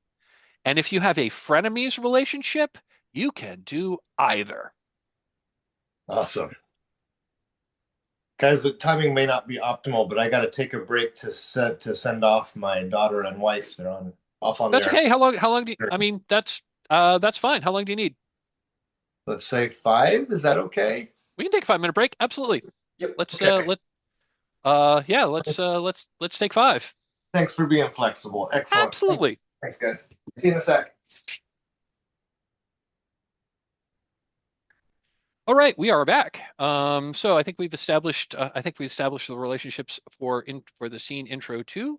We're now on to scene intro 3. This is going to be the final this is going to be the final introductory scene where each of us are going to be playing villains. The next scene after this is going to be First Blood, where Batman strikes. So, looks like Evelyn is the person who is up to set this scene. And I'll leave it to you. I mean, this would be a good one to introduce. I mean, it's really up to you. I mean, we could start, we could start the heist here. We want to do, if we want to do more setup, we can absolutely do that. I'm going to leave it up to you and ask you what is this scene going to be? Um, I think my main question for everyone is, do we want this to be a story where Batman stops the crime before it happens or stops it after they've already started the heist? I feel like that's the main question. Usually the way I've always played this game is like Batman interrupts the crime while it is occurring. So Okay. we usually get into it. So like in the past when I've played this game, for this scenario, usually the villains are in the museum, and there's a scene at the there's a scene or two at the gala where they're like robbing the glitterati. There's a scene or two in various like rooms in the museum where people are trying to steal stuff, and then Batman shows up and like hauls them off. That's And then toward the end, sometimes there's a chase between Batman and the Batmobile versus like the getaway vehicle. Um, you know, that's that's usually how this goes. I mean, if we want to, if we want to have Batman prevent this entirely, we certainly can do that. I just find it fun to have scenes in the museum. Yeah, so then I think that setting the scene, um, probably, I want to say that this scene is set um, as they've already like calmed everyone down. They've already started the heist, but haven't started stealing. So this is the point where they're finally getting all of the civilians calmed down, so that Okay, way they so have this a is moment to like. got it. Okay, so this is like at the so this is a scene like at the gala itself. The villains have already shown up. Yeah, They're like calming everyone down to try to. Okay, cool, cool, cool. yeah. Um, And and and again, this could be like some of the villains are here in the some of the villains here, where some of the others are already like in the museum somewhere. I think Or do we want to have all for 12? Do we want to have all 12 villains show up here, or just the four that we're like spotlighting? I think that I think that we should have the four that we're spotlighting be here while the others are spread out. And I kind of see that as these are the ones who are the most theatric slash um what's it called? Better at crowd stuff. Love So it. Okay. uh actually instead of yeah, no, I'll go with Calendar Man for mine. Okay. Oh, then it's up to you to decide what day it is. What his gimmick is Well, for the day if you're first one playing, I guess. well, I I mean, think that well, the this other is thing its is own holiday. it's the day of the Gotham Gala. Oh, Yeah, true, the true. Gotham Gala has been going on for so long that this is perfect for Calendar Man because it is its own holiday now. Mm.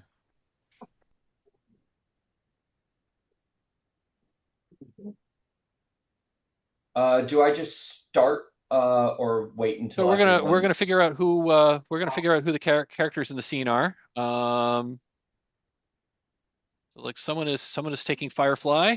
Yeah, I did. Okay. If we want this to be theatrical, let's see.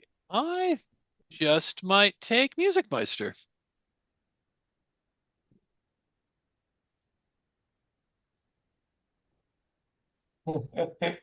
And I will. I mean, we're at the gala, and I may have just done this in my own head. I kind of imagined the gala as. Uh, I may have another issue I got to deal with. Okay, I forgot what I've certainly. Let me have one more minute to put the dog in a crate, okay? No problem. Sorry.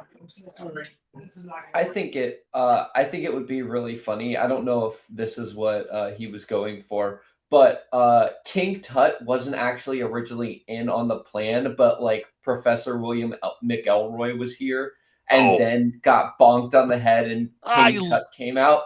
I love that. I love that.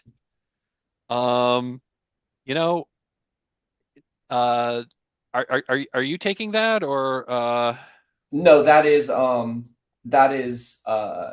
Davey who took King Tut. oh, Davey took Um, King Cut. Okay, cool, cool, cool. I don't know if that's what Davey was trying to say, but I found that as very That would be very great if interesting if and he was a funny. guest at if he was a guest at the if he was a guest at the gala, got bonked on the head in the commotion. King Tut came out. He like changed into his King Tut clothes and like, now I'm going to raid the Egyptology room Yes. because these things they are all rightfully mine. Sorry.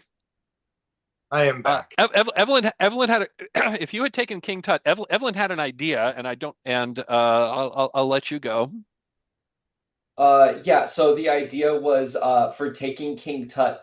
King Tut wasn't actually originally a part of the group, was invited as a guest as his alter ego, Professor William McElroy, but during the commotion of us coming in, got bonked on the head and got turned into his alter ego, King Tut. Oh, so he like switches back and forth Yeah, that's according to so the King Tut was a bonkage. character that was introduced in like he was introduced for the 1966 Batman TV series that starred Adam West. Yeah, Um, and yeah, that was his shtick. He was like an Egyptology professor, but every time he got bonked on the head, he suddenly, he suddenly thought he was like the literal reincarnation of King Tut and was always like stealing Egyptology stuff because he thought it was all rightfully his. I love it. So he's only going to appear then. He's like a guest speaker, and he's only I think going to appear.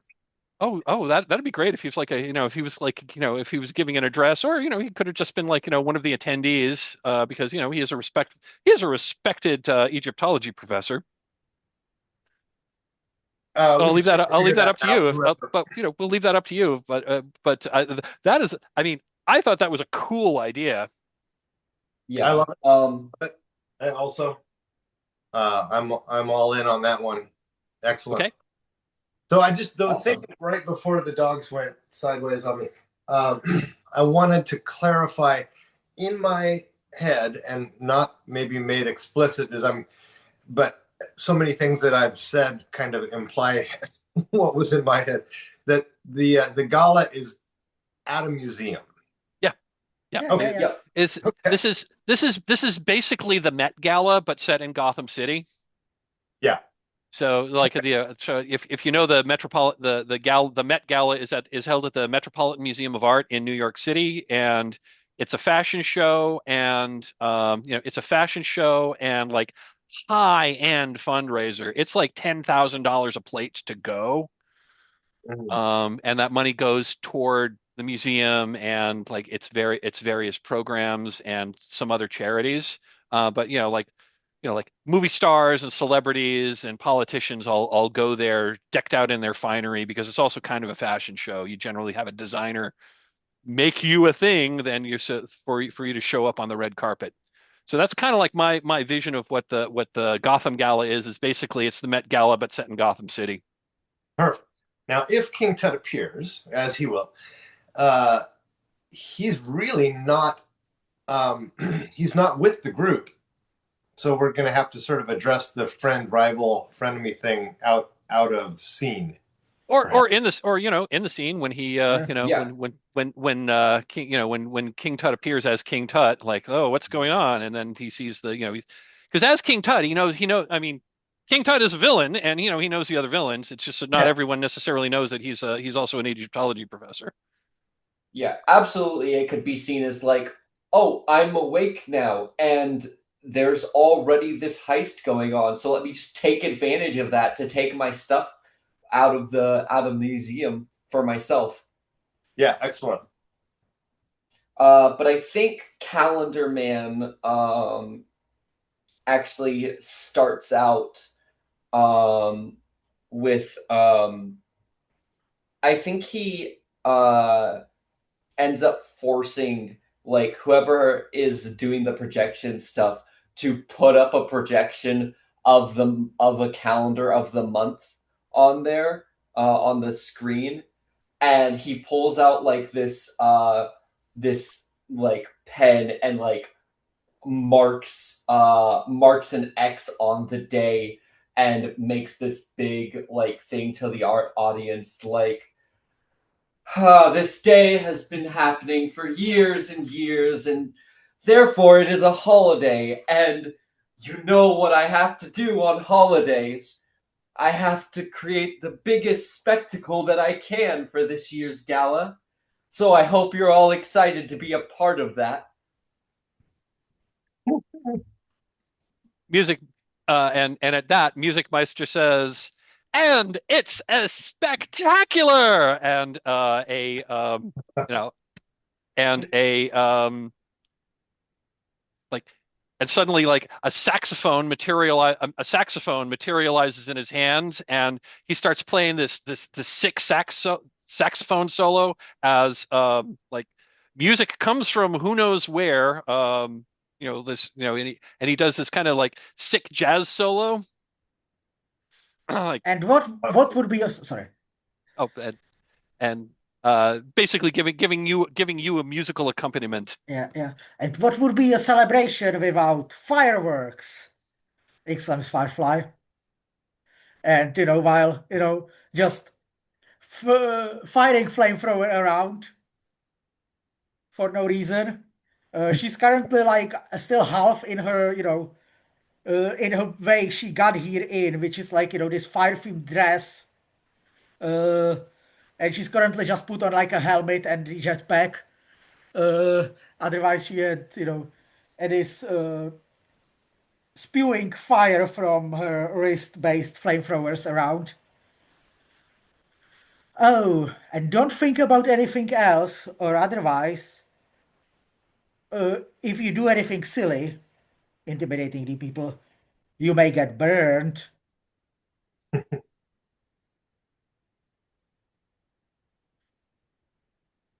And I think that this is the moment when, like, maybe I'm just scaring some random professor up in his face. Could that be Yeah, yeah, Professor? yeah, Oh yeah. That's yeah, why I was. oh yeah, Yeah, yeah. that That's was yeah. We're Yeah, definitely that handing was this my one over to you, Davey. implication. Yeah. Yeah,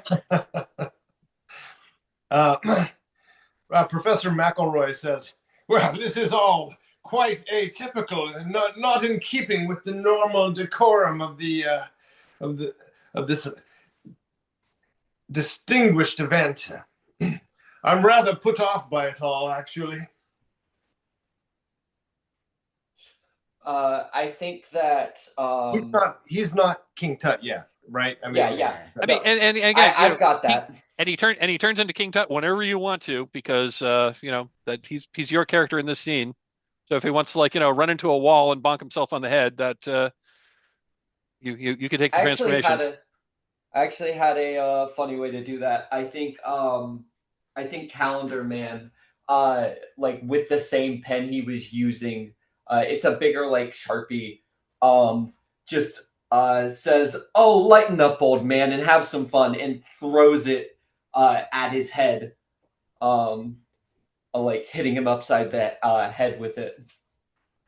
yeah, strikes him in the temple, and he goes, "Whoa!" He falls down, and when he stands back up, he has a entirely different posture, regal, dignified. He looks around and he says quietly to himself, "Ah, this may be my moment, the one I have sought for so long. The my my accoutrements are finally within my grasp." Yeah, I think as I see this, I look like with admiration at, you know, Calendar Man. Like, what did he just like? This was brilliant. You know, he's the true criminal mastermind here. He just woke him up. Oh, lighten up. This was so great. This was great, Calendar Man. We should team up more. Like, what do you think of Guy Fawkes Day? We should do something together. I think the That's 4th that. of July could make for a great for a great flaming holiday. Fire Oh, doing fireworks, that. fireworks, 4th of July, absolutely. And the Music Meister and Music Meister like starts marching, and he turns into, and like his costume just turns into that of like a drum major. um like the sound of the strains of the Stars and Stripes Forever starts, like comes up behind him. And a piccolo appears in his hands, and he starts playing the piccolo solo from the Stars and Stripes Forever. I think at this point, as Yeah. Firefly sends like some like fireworks like bursts. Nice. King Tut says, "I am transformed. These celebrations are entirely appropriate. What wonderful performers have joined us. Let's all give them a round of applause." And at that, the stunned and shocked members of the of the Gotham Sglitterati, like have like pained looks on their faces, and they start doing like that oh so polite applause because this band of supervillains is has commanded them to do so, and they don't want to get and you know and you know they don't they're going to comply because that's what you do when bad guys who are better armed than you want you to comply.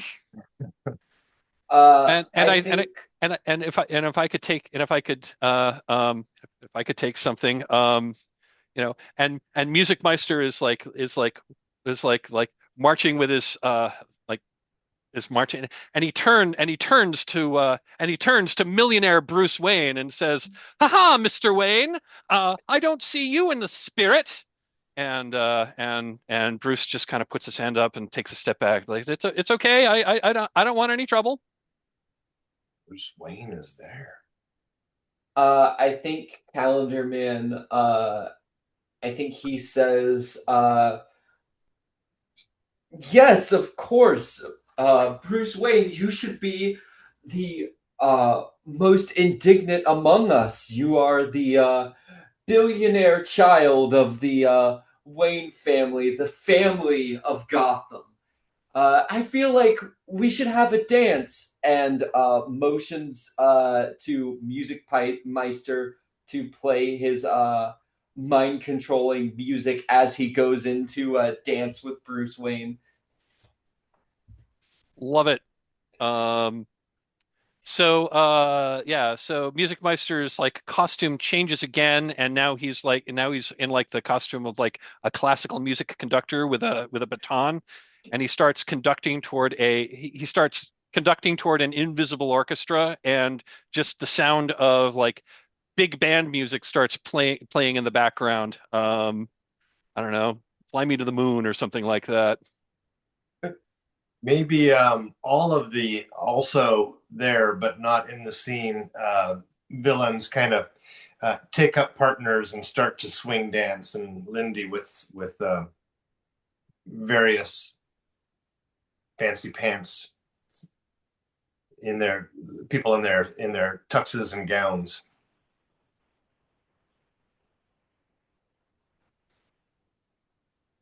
And Out of I character, does it sound like this? Does it sound like the scene? I think the final thing to transfer the scene to Batman is Calendar Man like doing the twirl thing with Bruce Wayne and throws him off stage behind the backstage curtains. Ah, Love it. conveniently, yeah. Love Yep. it. Okay, I think that's our scene. What relationships do we think have been established in this scene? Definitely friendship between Music Meister and Firefly because they already are planning the next big event that they do together to team up.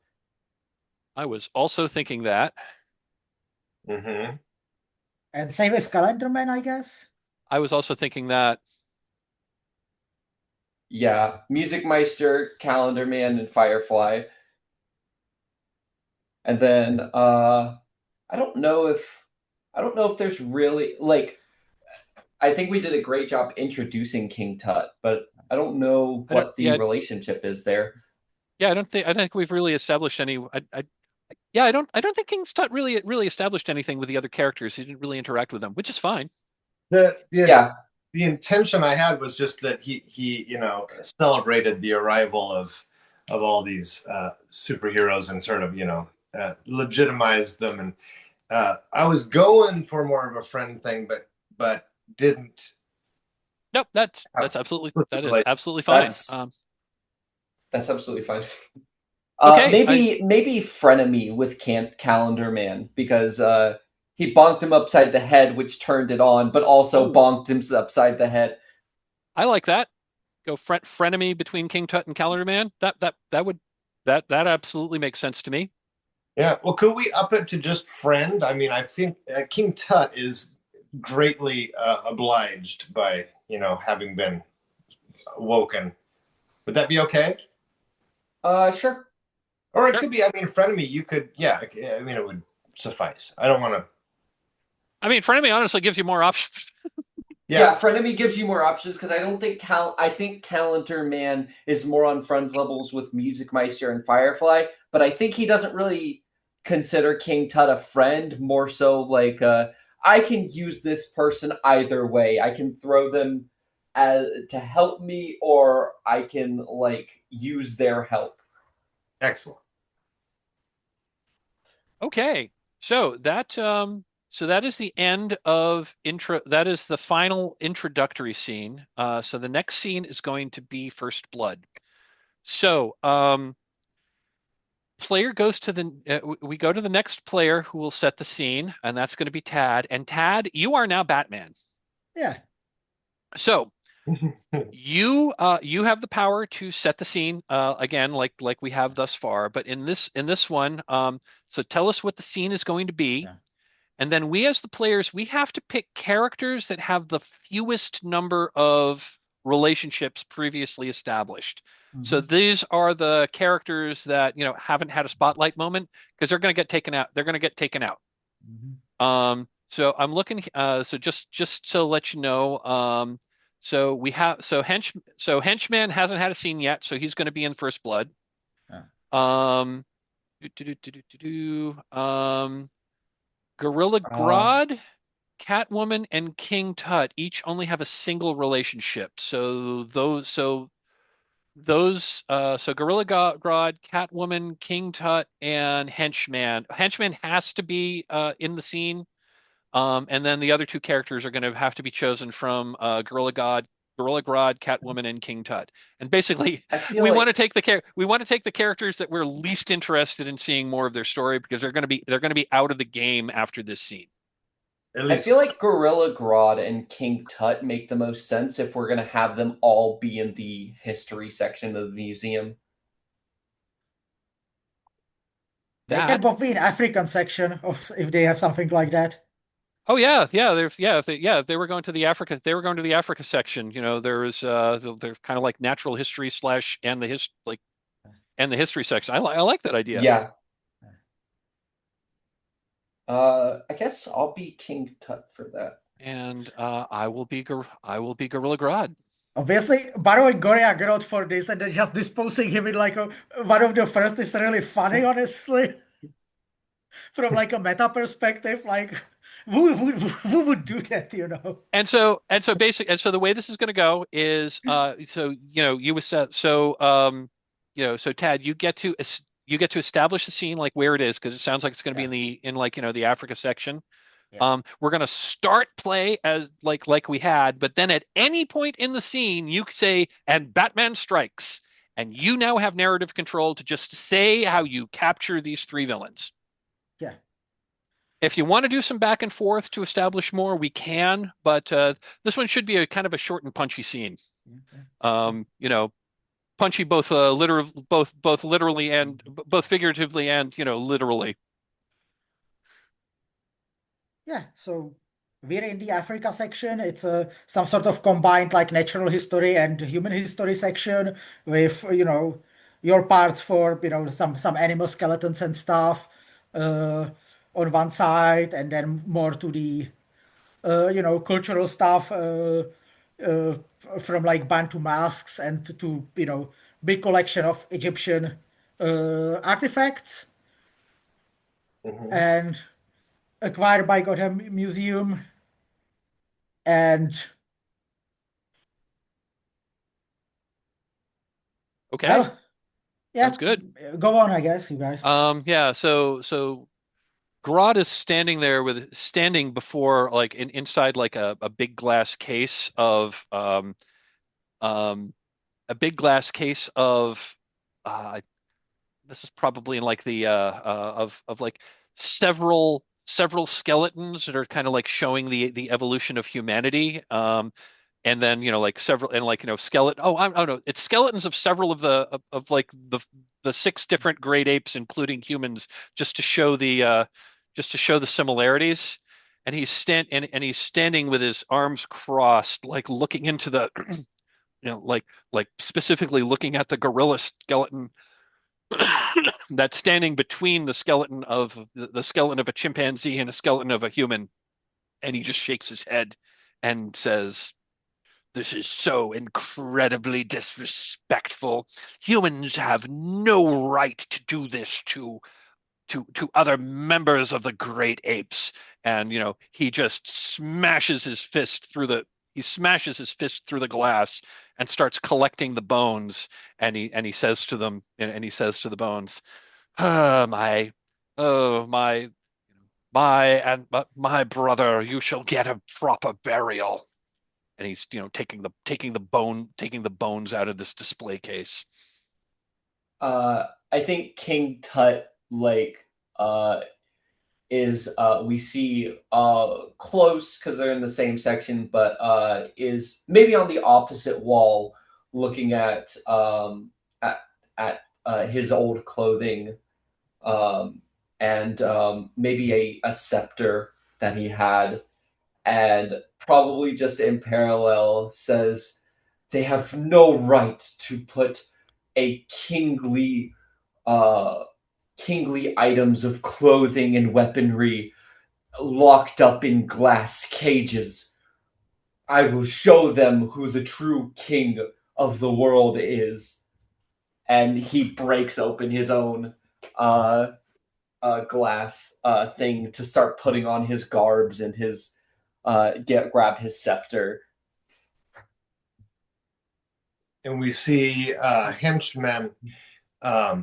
He's at like a textiles and cuisine across the continent exhibit, and there's North Africa with sort of the Islamic influence, and West Africa, is exotic, vibrant sort of Kenyan tapestries and textiles, and each one there's like a diorama showing the preparation of for a feast.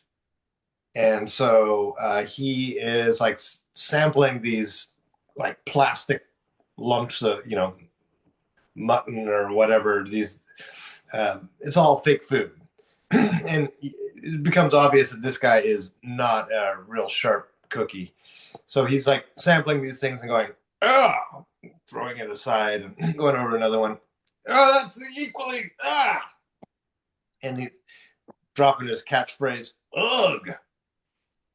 He's over there just being adult, basically, and messing up the whole thing. Just and Grodd takes the bones and places them gingerly into a into a large satchel that presumably he's going to go and like get more find more ape bones. And he just looks over at his shoulder at Henchman and just like shakes his head and says, "Even for and just says kind of to himself, but he says it aloud, like, even for a human, you're an imbecile." I think King Tut retorts, hearing that, and says, "Both of you are imbeciles amongst a king."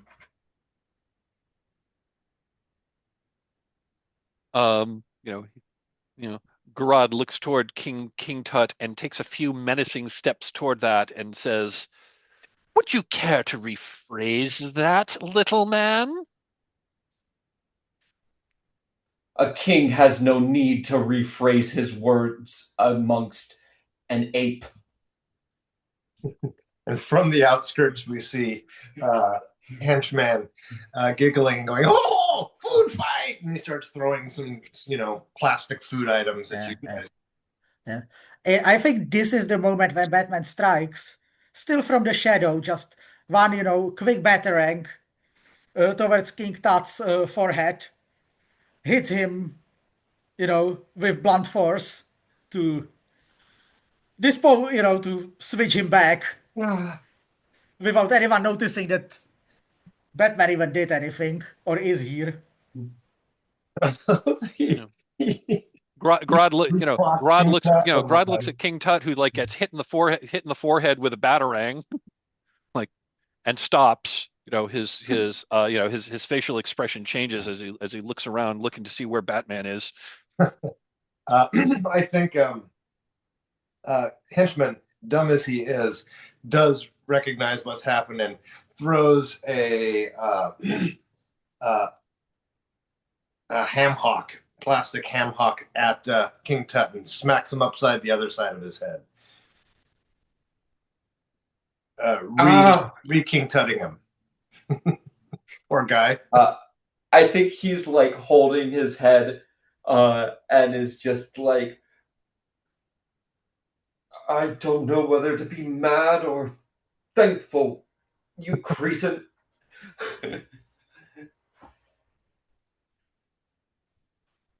Yeah, and And Tad, then and Tad, you have narrative authority here to just yeah, narrate how Batman apprehends these three. yeah. And then henchman, you then you can smell now. It's this overwhelming tasty smell of a great roast that smells absolutely amazing.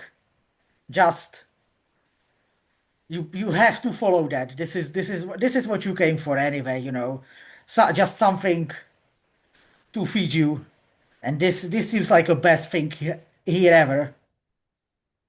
And that was for which character? Henchman. Oh, Henchman. Oh, yeah. Well, He's food obsessed one. Yeah. sure. He starts. He, he can't resist himself and is mowing down on that. Yeah. As you follow this trail, you reach this, this prepared stable with in a room with prepared stable, and with like this whole roasted turkey prepared with a chair and everything just for you to feast. And you don't even notice that the door behind you closes, and then it's a big it's a big metal door of a safe, this like big walk-in safe of the museum. And yeah, this is how you are gone. Like you've Okay. just been preserved in the safe. He's apprehended. Yeah, feasting on turkey, and when you finish the turkey, you're just, I guess, stuck there. Look up. Oh. Well, where'd everyone go? Because yeah, how do you fight Solomon Grande, or Yeah. his maybe nephew? How And does how does how does Batman catch Gorilla Grodd? yeah, I'm moving on you. Okay. Uh, yeah, I think this is you know, Batman fishes through his, you know, uh, belt of gadgets until he gets some sort of buzzer. And yeah, then he opens the menu to, mm, yeah, you know, the gorilla disabling sound, and it's like, and like for everyone else, you hear nothing, but for Gorilla Grad, it's just this frequency that absolutely like digs in your brain, uh, and makes you, you can't think, you can't anything till you're hearing this. It's absolutely like you feel like your ears are melting, Nice. Nice. and yeah, and when it stops, Gorilla Grodd seems himself like just hanging from something bound, and uh, with something that dampens his telekinetic abilities for a moment, uh, injected or something. Yeah, and as for King Tut, I think this is just Batman just jumps in front of him. Professor, please. We agreed you shouldn't be doing this. And just, taps him at the top of his head again. Easy enough. What? Please. Where? Yeah, and please, and I repeat it. Please, Professor, you should really seek some treatment about this. Oh, And then I shall. poof and disappears. I shall go find a place to hide then. And he just runs off. Yeah.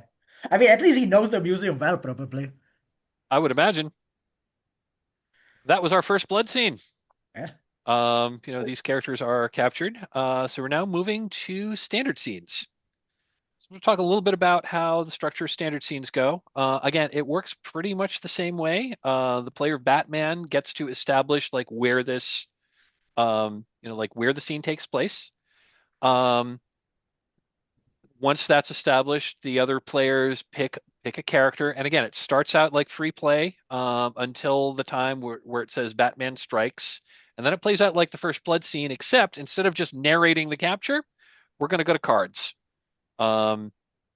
So the characters in the scene all draw cards. You draw one card plus one card for every relationship that you have established, plus one card for every survivor point. So once the cards are drawn, um, then the player Batman declares whether he's attacking a single character or attacking all characters.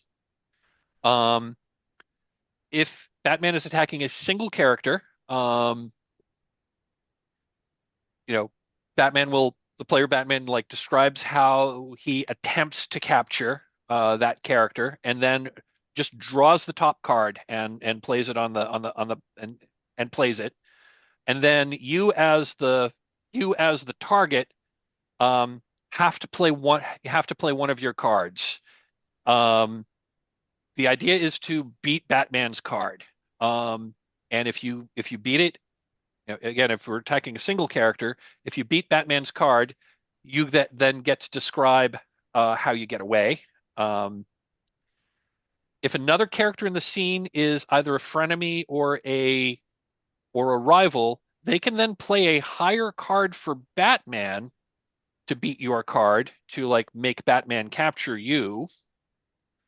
Um, if Batman does capture you, another player in the scene who is either a friend or a frenemy can play a higher card for you that would beat Batman. That would beat Batman. Um, and that is yeah, and that is how you would survive, and that is how you'd survive the scene. Um, Now the note of this game is you can only ever play a higher card. So if you're helping Batman, you're playing a higher card for Batman. If you're helping another villain, you're playing a higher card for the villain. So low cards don't really help you at all. So you can't make like you don't make an enemy's card lower. You can only make Batman's card higher. Or you can't make Batman's card lower. You can only make another villain's card higher. That's one thing that sometimes sticks with folks, but low cards that are lower than the ones that are already on the table don't really help very much. Um, the scene ends once Batman captures a villain, um, and that's when the scene ends. Any other villains in the scene that get away gain a survivor. Like you describe how you get away, and you also gain a survivor point. That lets you draw an additional card in future scenes. The player of Batman has the option to attack all characters in the scene, and if that's the case, Batman plays one card, and then everyone tries to beat Batman's card. And again, you can still go to like friends and rivals to try to make Batman's card better or one of the other villains' cards better. Um, and again, and in that one, Batman captures all of the villains that they were attacking, if they beat them. And the scene ends once Batman captures at least somebody. Oh, I'm sorry. If Batman is attacking a single character who gets away, the scene doesn't end, and Batman goes after a different character in the scene, and you just keep doing that until you attack each villain once, until you capture somebody. They're going to run out of cards. If it goes a couple of rounds, the villains are eventually going to run out of cards. If you have no cards to play and Batman is attacking you, you just lose. So you only get the cards that you draw at the beginning. Does that make sense? Yeah. Yep. So I have one question for you, but so far so good. Okay, go for it. If Batman chooses the sort of the dragnet option of nab everybody, get everybody. Yep. If Batman plays a low card, everybody plays higher. Does everyone just escape instead of everyone get captured? No. The scene only ends once Batman captures at least somebody.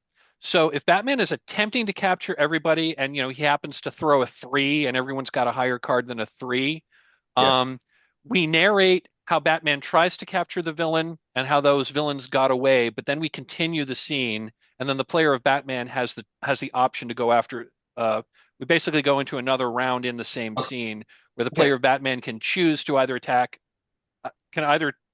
everybody or can attack just a single villain, and we'll just keep playing until we get at least one capture. The other thing that happens is, if Batman plays an ace and nobody has an ace, you still play a card. Somebody has to get away in all of these standard scenes. So in that case, it's the character with the highest card.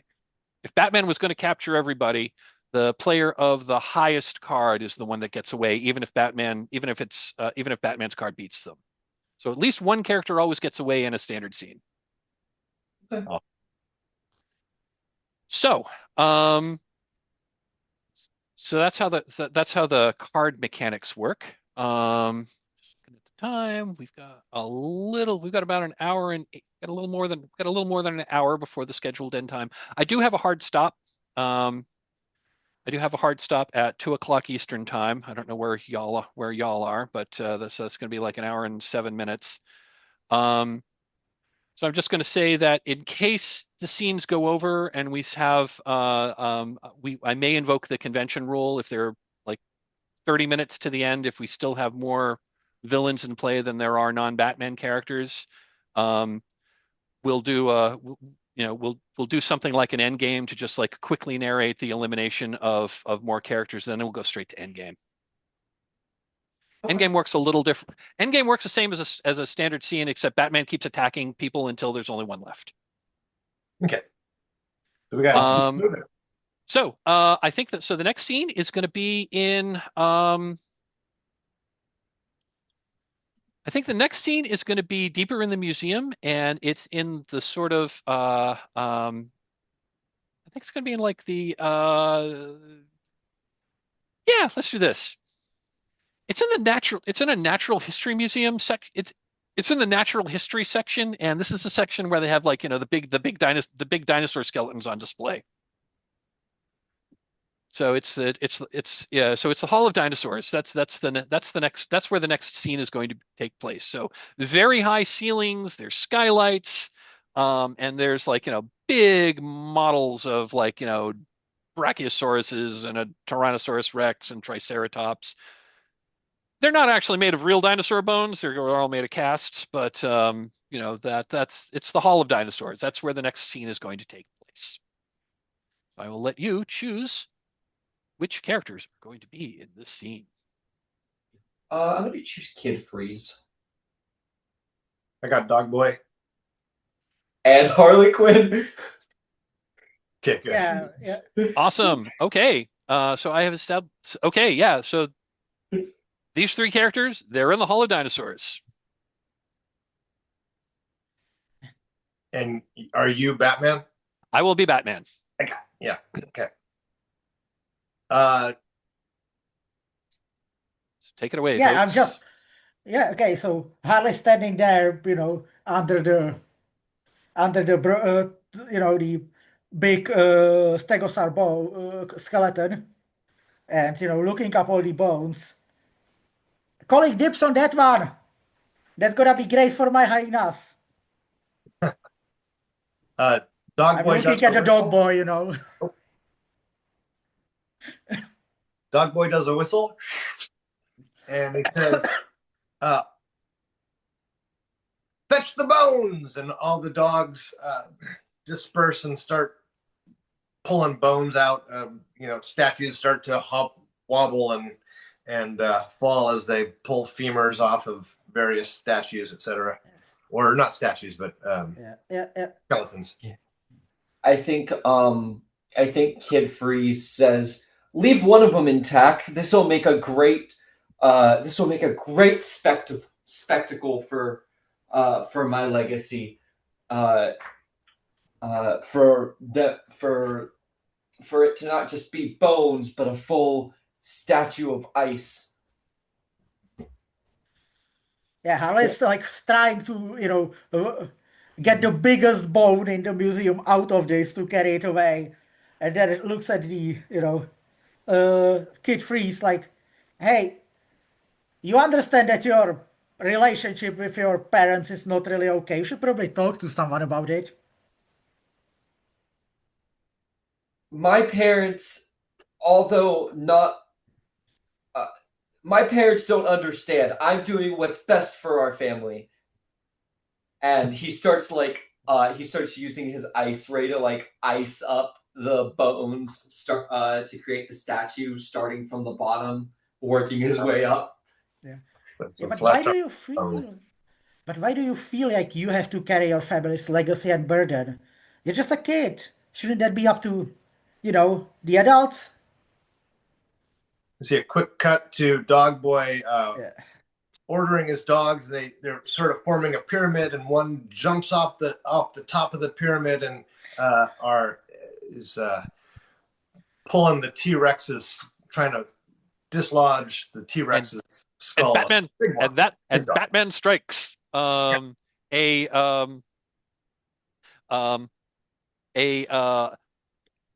from the shadows toward the high shadowy ceiling of the hall of dinosaurs, a like a bola comes down toward that dog at the top of your canine pyramid, who is like jumping toward the skull of the T-Rex. A Great Dane. The bola expands into a net, and like entangles the dog, and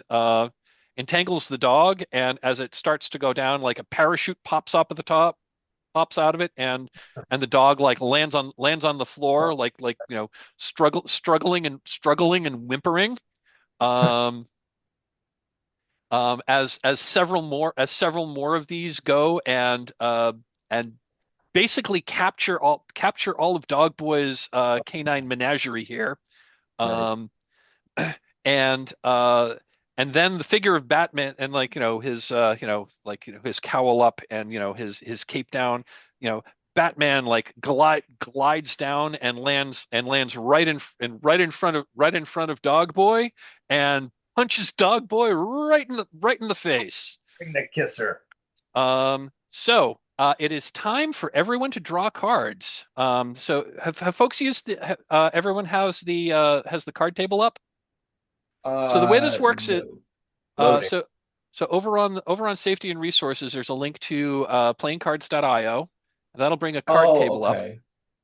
So the way this works is, if you click and drag on the deck of cards, pull that down. There's like a white section at the bottom of the screen. That's your hand. So pull one card down into your hand so one card plus one card for each relationship that your character has. So if you have two relationships established, draw 3 cards, and they'll appear in your hand and nobody else can see them. Wait, one card plus every relationship. Yeah, one card. Yeah, so you're playing Dog Boy. Yeah. Dog Boy has 3 relationships, so you would draw 4 cards. Okay, and I do that. Just draw them down into your hand, and that's everybody. Are you doing it for me? I'm not doing it for you, no.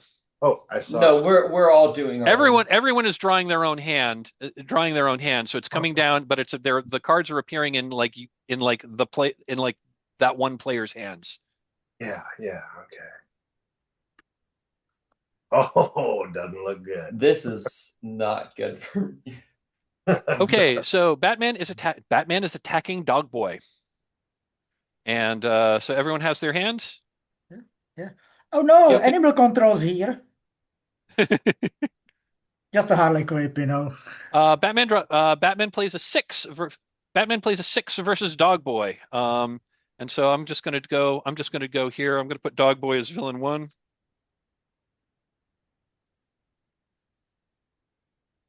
We'll put Harley as villain 2, and we'll set Kid Freeze as villain 3. So Batman has played 6. If you basically play a card that could beat a 6. If you can't beat a 6, play some other card, and just drag it up from your hand and put it on the receptacle that says Dog Boy, and then click it to flip it over. All right. All right. You have gotten away from Batman. How do you But so Batman yeah, Batman is like landed in front of you and tries to punch you in the face. What do you how do you successfully avoid getting captured by Batman? I think we see Dog Boy grab from his little training snap pack, grab a treat and skitter it across the floor to a puppy that's encased in some netting, and the puppy, using his puppy little sharp teeth, chews through the netting. And I'm just on the floor. I'm not in a net myself, but You're not in a net, no. yeah. You And were just standing there, and I mean, you can say whether or not Batman connected his punch or if you were able to duck or like whatever, but like yeah, go ahead and keep narrating how you were able to evade capture by Batman. maybe this is a bit much, but the puppy is released. Puppy releases some of the other dogs, and the dogs storm over Batman and kind of smother him. You know. Oh, Yeah, okay. So yeah, okay, but so I you're think that Batman may get one over you because I will play my card if I may now, are you or playing is it it too? for are you playing it for Batman? Yeah, I can Okay, only play it for play it Batman. play yeah, put it on the Batman pile. Oh, sorry. Okay. Okay, okay. Yep, Yeah. that's good. Oh, okay. So you are invoking a rivalry. Okay. Yeah.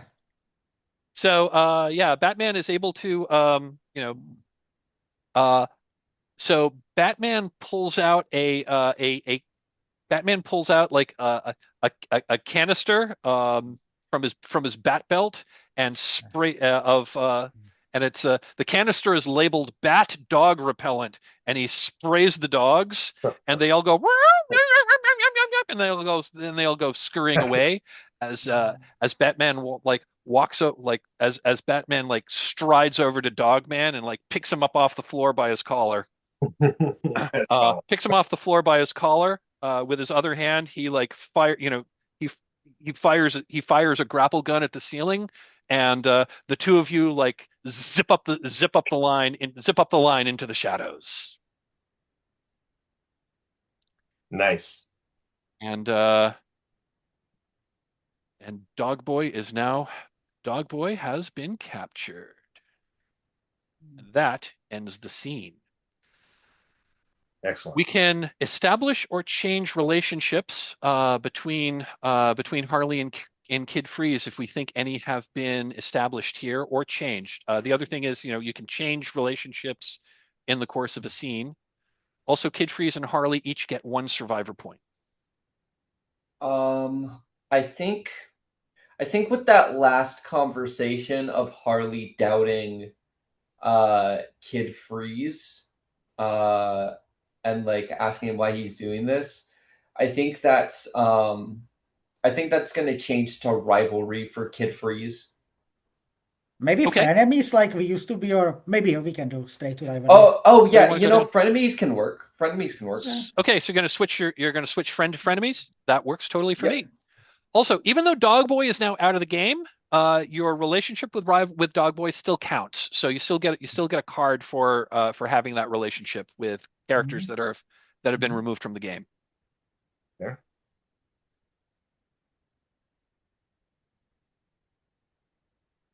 that was our first standard scene. Play the role of Batman now goes to the next player, who is Davey. So Yeah, Davey, what's the and we return the card, or Oh what do yes, we stay? and yeah, I'm gonna Okay. and yeah, that's it. I'm gonna recall and I'm going to recall and reshuffle. Okay. Okay. Oh, But yeah, all the cards go back into the deck and we reshuffle. is that something that we do? Nope, I've done that. Oh, okay. Everyone should all your cards should have disappeared from your hand, correct? Yeah. Okay, good. Yeah.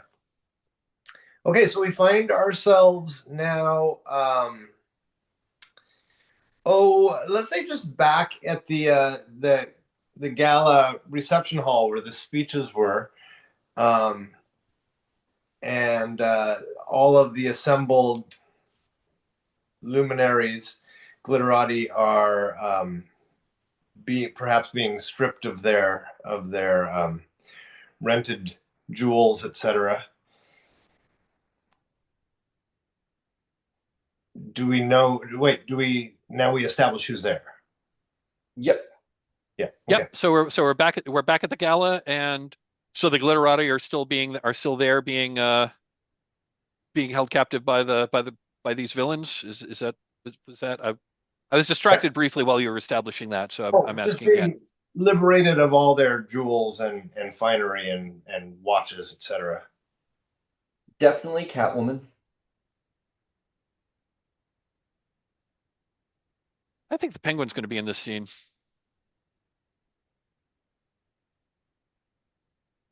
I guess the only character with similar gravitas to those two is Condiment King, obviously.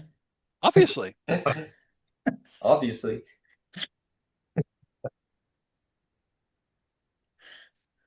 So I think the Penguin is just kind of like pacing around looking at the various glitterati, like pointing his umbrella like ah, like like oh right, dearie, looks like you've got that diamond necklace. I think you need to hand that over. And she does. And what was the thing I that Penguin wanted? He wanted the heart of Siam, which was an emerald somewhere like in the natural history section, but he Oh, apparently isn't there yet. okay. I think. Oh, I apologize. Can we take a second? I'm getting a call from my mother. Oh yeah, absolutely. Yeah, we can take a quick break. Okay. Thank you. Yeah, yeah, yeah, let's pause it here. I need to step out for a sec anyway. Okay. Okay. We'll see Come back and we'll check back in 5. momentarily. Sounds great. Oh.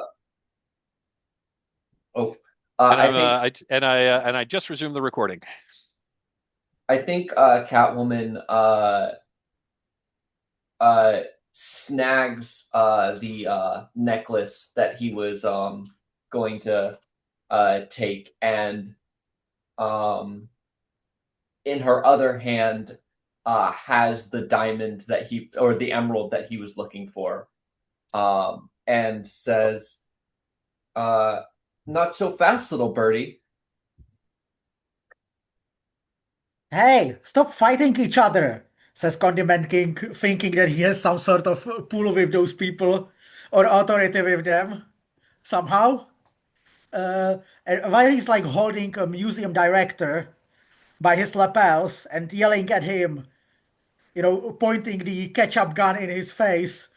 What do you mean you borrowed it to other museum? That's not a thing, you just made it up. Just tell me where is Betsy Ross's cookbook. I came here for it and you will have to give it to me. And the Penguin like points his umbrella threateningly at Catwoman and says, now you listen here, Cat. You listen here, Cat. We're here to do a job, and we're here to do a job, and that is rightfully mine because I took it first. And at that, Batman strikes. He bursts in, and the podium that the speaker had been at, he basically like just slams into it, projectile shooting it out and hitting Catwoman with it. It shatters across her as it strikes her. Okay, then I draw 2 cards. And Batman only draws the 1, right? Yeah, well, we all draw our card. All players draw their cards first. So Catwoman gets to draw 2 cards. Or I'm sorry, I'm playing the Penguin. Penguin gets 3 cards. 1, 2, a 3. Okay, I got mine. Looks like Condiment King also gets 3. Catwoman gets 2. I already drew mine. Okay. So Batman is attacking Catwoman. Yeah, go ahead and click that card, put it on Batman, and then click it to flip it over. You don't need to put it in your hand. Okay, so Batman gets a 6. Catwoman, can you beat a 6? Oh, You can. Okay, so let's have a little bit of fiction here on how Batman attempts to capture Catwoman and Catwoman evades. How does Catwoman evade? yeah. So you said he glides down to kick her, or Sure. yeah. I think what she does is this is a move she has seen many times from Batman. So she uses her acrobatic body to do this sort of backwards limbo with her hands touching the ground behind her, and uses that to then handspring and kick Batman in the back forward, past where he was gliding. And I think as Batman is correcting and is going back to turn to Catwoman, you know, the penguin unseen by Catwoman, he's now behind her, and he hooks the handle of his umbrella on one of her feet and just yanks and knocking her off balance, as Batman as Batman descends upon her. Does he grab the jewel? Oh, he absolutely grabs as she loses her balance. He grabs the emerald out of the air and says, "Thanks, Cat. Nice doing business with you." And he turns to run out of the room. Of course. Condiment King also disappears by mumbling something about, stupid idiots can't stop infighting. Neither of them is getting invited to my next heist. As he leaves. And if no one else is doing anything else here, I think that would be the scene. Yeah. Catwoman is nabbed. Catwoman is caught by Davey. Oh, the other thing I forgot to mention, we are keeping track of how many captures each player gets, because whoever caught the most villains at the end game gets to set the parameters of what happens to the get some parameters around what happens to the final rogue. We'll talk about that when we get to the epilogue. Okay. And the Penguin gets a survivor point. Yeah, everyone else in the scene gets a survivor point, and it looks like we've already established those. So cool. Okay, I'm just looking at time here. We've got about 40 minutes left of play. So I think we've got time for if we make it quick, I think we got time for one more standard scene, and then we're gonna go straight to Endgame. Yeah. Okay, I think to set this scene, I think this is going to be on stage. No, not on stage. Sorry. Probably actually backstage. in private, where those who have collected some things are like gathering them up into more of a carryable and escapable style, so So that we're in way like it's easier to get out of there with them. so we're in like administrative offices, like we're in like the museum's administrative offices that are near the loading dock. Yeah. Yeah. Okay, cool. We're collecting our loot. Oh, let's see. Uh,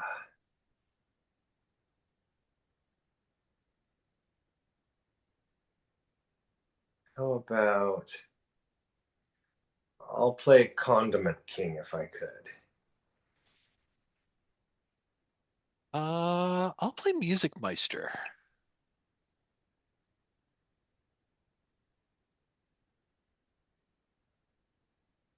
All right, I pick Kid Freeze. It'll be Kid Freeze. Okay.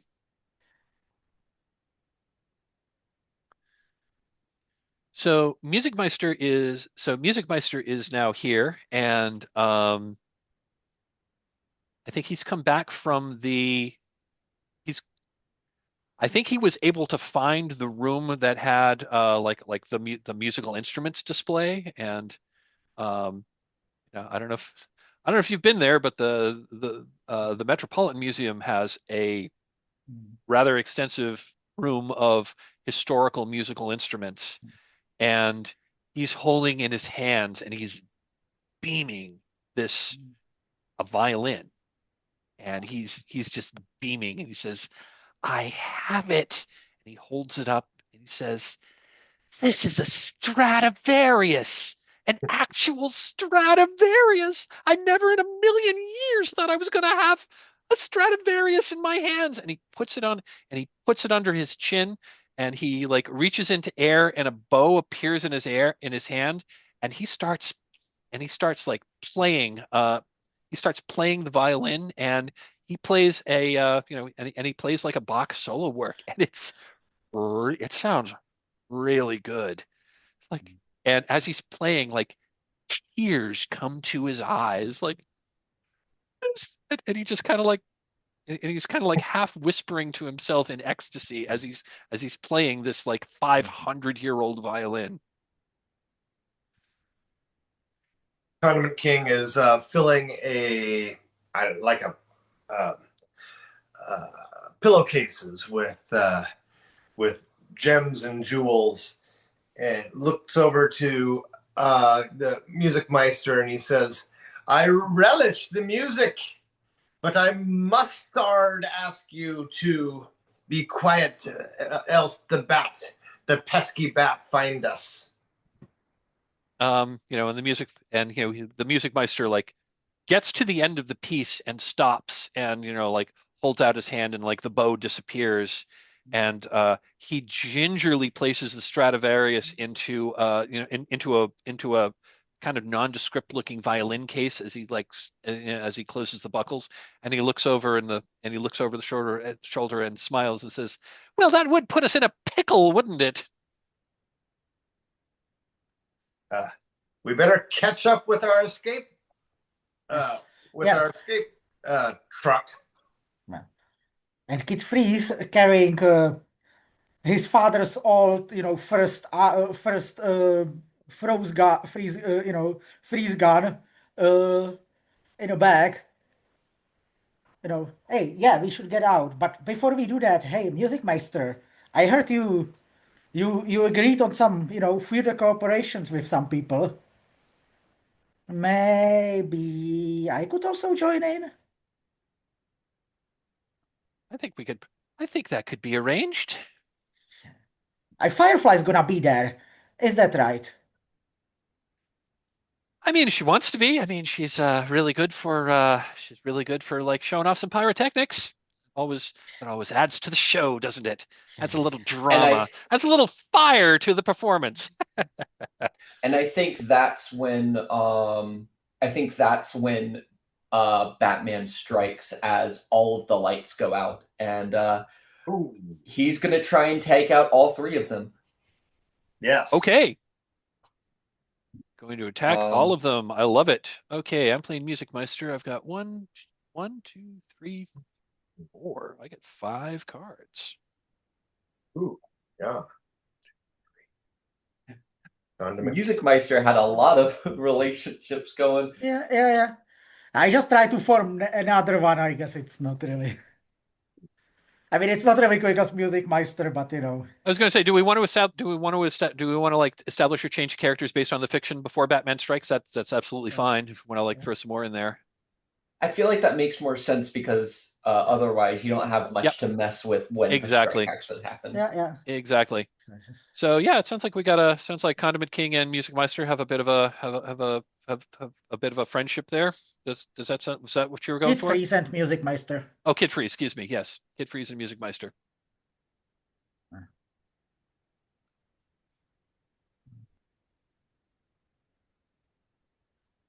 So I'll take one more card for that. Yeah, don't forget to take and if anyone has a survivor point, don't forget to take an extra card for each survivor point you have. Oh, that's good. Thank you. Yeah. I do think there was some funny back and forth between Condiment King and Music Meister, however you guys want to do that relationship. Yeah, how about that? That sounds like a friendly ribbing. I was going to say that was some friendly ribbing. So why don't we call that frenemy? Sure. I don't know. I won't add it in, but we know it's our last scene. But that's another card. Now, a quick. If I were to play not my best card, can I then play a higher card after the bat plays a card? Generally, no, you can't play a higher one. You can't play a higher card for yourself unless we go to the next round. Okay, so I just want to play the highest card I got. Yeah, so if Batman plays a card and you have a card that's higher, you don't necessarily have to play your best card. You can hang on to that to play if it goes on to the next round because there's no additional draws once Batman strikes. Okay, but I could use cards to help or hinder other players. You can use the cards to help other characters. Okay. So Batman is attacking all of us. So what is it? So the lights go out. What does that look like? Yeah, I think how that looks is I think the first thing he does is a canister gets dropped in between all 3 of them, and some sleeping gas starts gas. flowing out. Yeah. Got it. Yeah, that's one of Batman's tricks. Yeah. Okay. Play a card for Batman. Let's see what we get. Oh, oh no. Okay. Yeah, I think that's easy to beat. I'm going to play that card. Yeah, I'm gonna point my freeze gun on the canister and just freeze it before it spreads. I guess. Okay. I got the blood, the ace. So this would be so this would be we all beat Batman on this round. I can actually play a card for Batman though. You don't draw with Batman does not draw a hand. Batman just throws the top card down. Well, I mean, are you talking about for Frenemy? Yeah. Yes. Oh, so yeah. So this is the original thing. So you can. So it looks like yes, you can play a higher card if you want to. If you are a rival or a frenemy to anyone in the game, to anyone here, you can play a higher card for Batman, and that's going to affect everybody. Now, how do we have this? We've got something happened. Condiment King has Condiment King in as a frenemy. We must have made a typo. Must have done that. Oh, that Who should was have been that? Roth. Oh, That yep. should have been Music Meister. That should have been 'cause- Music Meister. Yeah. Okay. So Condiment King is going to nope. Basically, I don't. Maybe. How about this?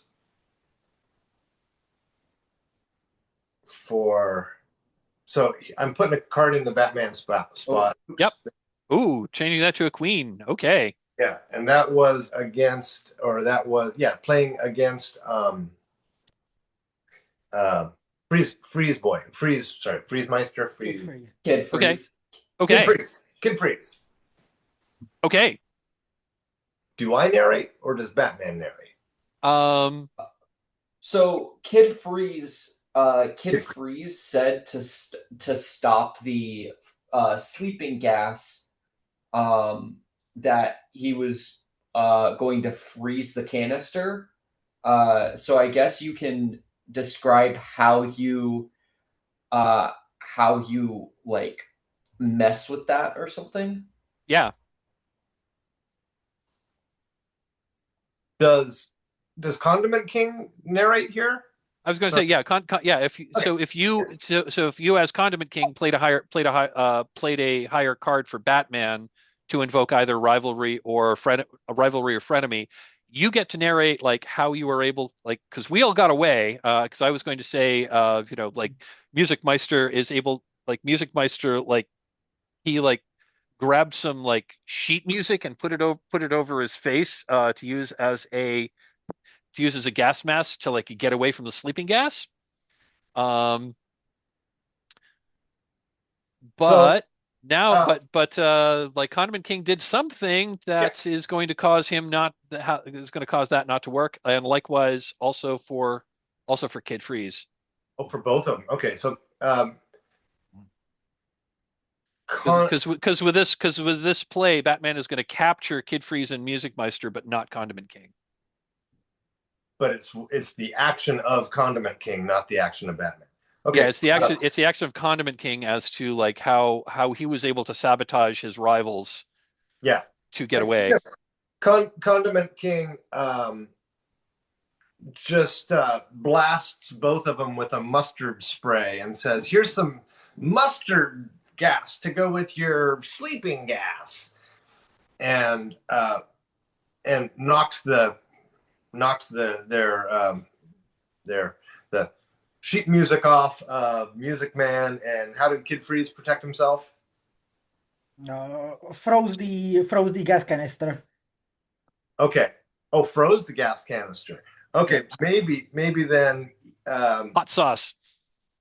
mustard or hot sauce. Yeah, using some hot sauce to thaw it, and meanwhile also grabs their loot bags in the process.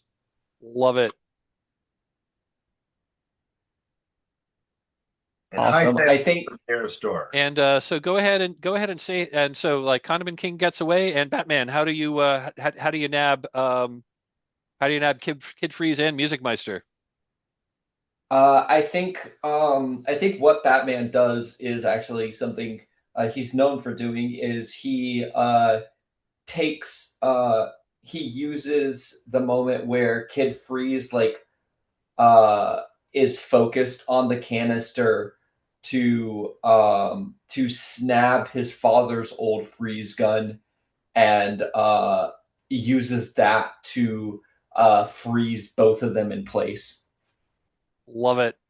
Not fair, I say, as I'm being frozen.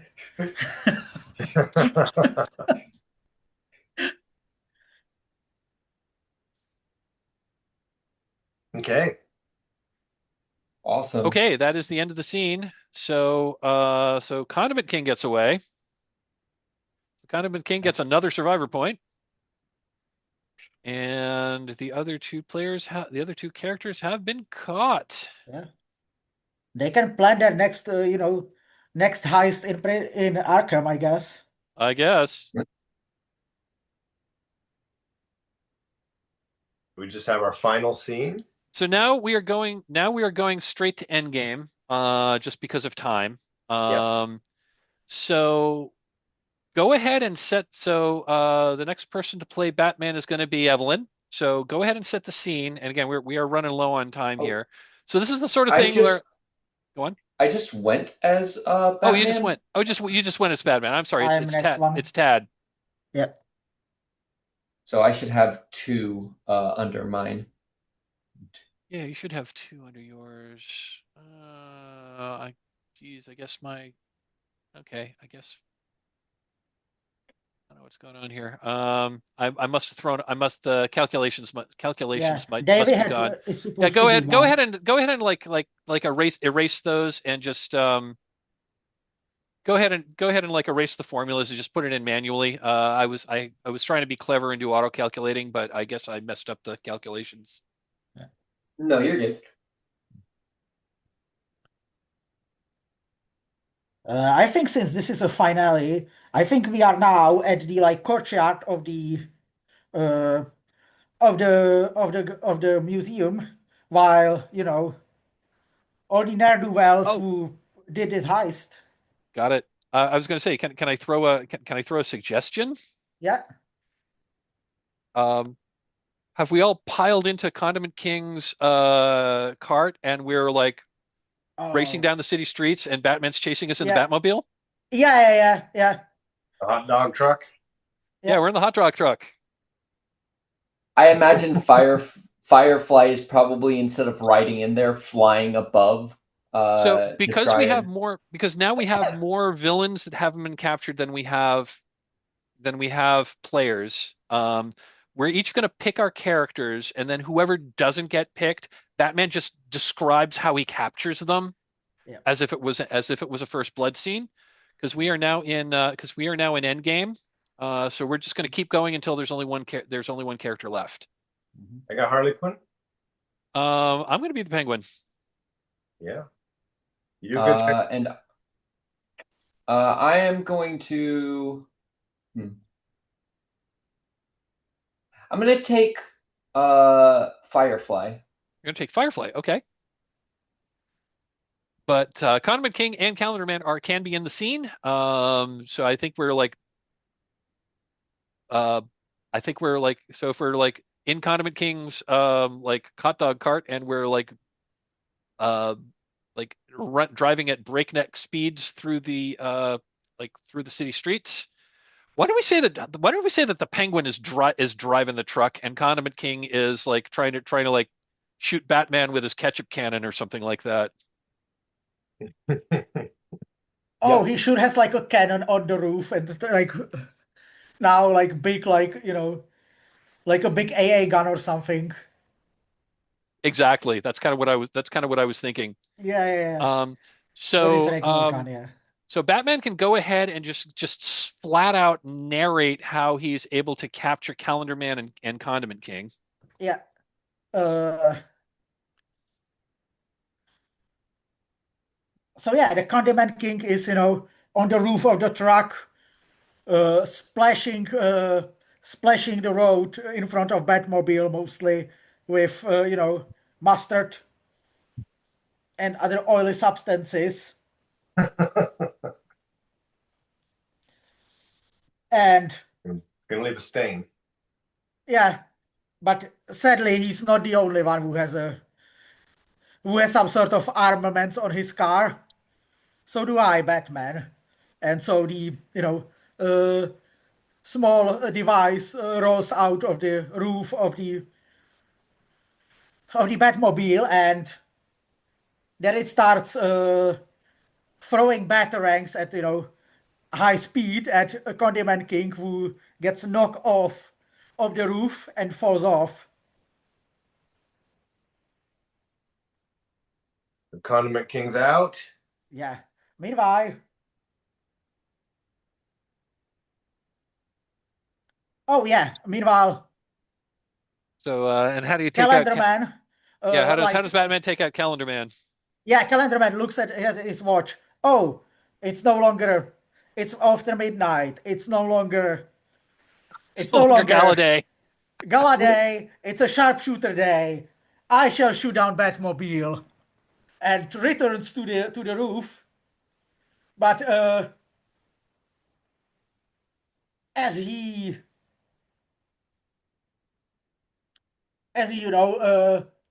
gets his head off, like a harpoon shoots off Batmobile, and then the other end shoots to the lamppost nearby, and as the and he's caught up and just falls off the vehicle and gets and is left hanging off the lamppost. Love it. Yeah, nice. Awesome. Oh yeah, it's a Hangman's Day also. Okay. He says to So himself. love it.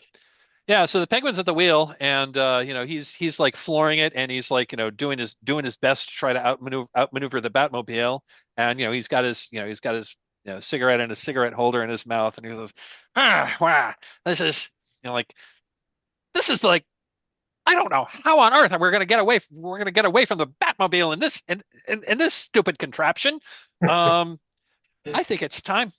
I think it's time we take to the air. And he and at that he uh fortunately I had some foresight.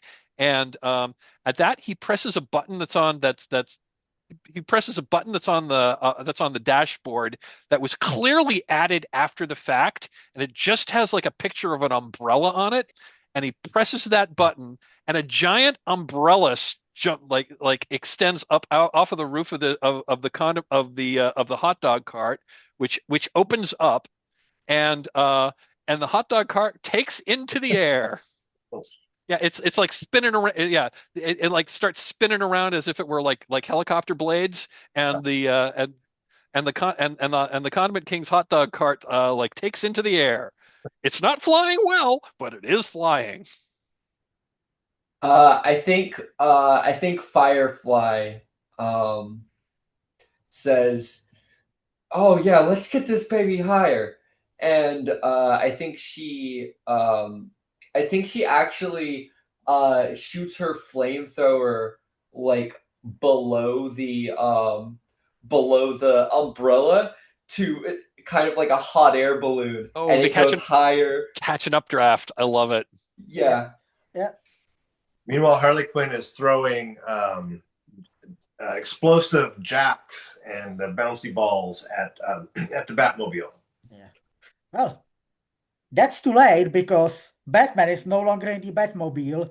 That is just on autopilot or automatic drive, while Batman is like holding on a grapnel gun from your flying umbrella car and climbing up to you guys. Ah, I love it. So, Uh, are you going to try so to capture all of us, or are you going to try to go after one? uh, I'm going to well, let's draw start with 3 cards. you know what? I will just go after all of you. yeah. Okay. Yeah. I need to pause for. I need to step off for just a sec. I'll be right back. Okay. And I think we have until, I don't know, I'm assuming Mike has got another game because he's basically running game after game from what I see. Yeah. And is it on the hour that we need to Yeah, wrap we need up? to end on the hour, so Yeah. we're basically, so this is the last scene. This is more or less going to be the last scene of the game. Yeah. I didn't mean to keep you. Go do your... No. I'm good. Like my wife was out of town. She just got back, so I just wanted to say hello. But we're going to be over in like 15 minutes, so Yeah. we're cool. I just wanted to acknowledge that I knew she was home. Yeah. So have everybody drawn a card? Should I place mine? I was going to say I have drawn my cards. Has everyone else? Oh gosh, no. Yep. It was not great. Oh, I should have been paying attention here, guys. Oh no. Harley Quinn, 1, 2, 3. Harley Quinn 4. should have 1, 2, should get 1, 2, 3, should get 4 cards. Yeah. 1 plus 4, and I got 1, 2. Oh, I forgot about my survivor point. I got 1 more card. Woo, Harley Quinn. Okay, girl. So Batman is attacking all of us. Yeah. And Just climbing into a car and taking over the wheel and everything, trying to knock you all out is the basic plan now. Well, I think I'm gonna let's reveal our cards. Oh, I happen to get the highest Oh, card in the game. Ace of Diamonds. Yeah. That's the best card. That's the best card there is. Well, Um, Penguin. yeah, so let's Harley so Quinn let's and so let's Firefly. so let's have some so let's have some fiction here. How does Batman capture Harley Quinn and Firefly? yeah. Yeah, I think that for Firefly, I mean, Firefly is like flying around, aren't you? Yeah, Firefly is like flying around outside the car and probably sees Yeah, Batman yeah, and is about to start. And I'm just yeah, going to toss yeah. this out there. Batman doesn't have to be the only hero in the scene. If Robin, if you want to have Robin show up in the Batcopter, you totally can. Oh, yeah, true. Like, yeah, there's just like a Batcopter. That's a good idea. Or Batcopter just rolls like behind you. Batgirl jumps, Batgirl jumps into the air on the Bat cycle and like knocks her out of the air or something like that. You can totally bring in other Oh, characters if you want to. that's even better. Yeah, it's a Batwoman on the Batcopter, sorry, on the motorcycle, just driving off the nearby roof. Uh, and with like precisely timed jump, she takes Firefly on her with her motorbike, and lands with her on the roof on the other side of the street. Uh, and then they go from there. That, was that Firefly or Harley Yeah, Quinn? Firefly. Okay, okay. And how does Harley get caught? Yeah, Harley is. Yeah, I think that for Batman and Harley, uh, it's like a fight in the back of the Condiment King's van. Uh, we go, fists to big mallet or something. Uh, Tries to chuck her big mallet. yeah, Maybe the truck does a yeah, wobble and yeah, yeah. something. I mean, she's fighting like very oversized weapon in a very small space, so it just gets stuck. It just gets stuck in a ceiling between like two, uh, in some sort of drawer with mail is everywhere. It blinds Harley, and then it just takes a few hits from Batman to subdue her. I think if I could take that, I like Yeah, I'm almost seeing the scene from the movie and like yeah. Davey, feel free to do something else. I almost see her like doing like when she realizes she's going to lose, she's just gonna like cowers in the back and like puts her hands up and smiles. Yeah, that's exactly what happens. Absolutely. Yeah. And then potentially like when she does like they go through some turbulence at because of the clouds and it like knocks both of them out so that way Penguin gets away. I was going to say and I was going to say and Penguin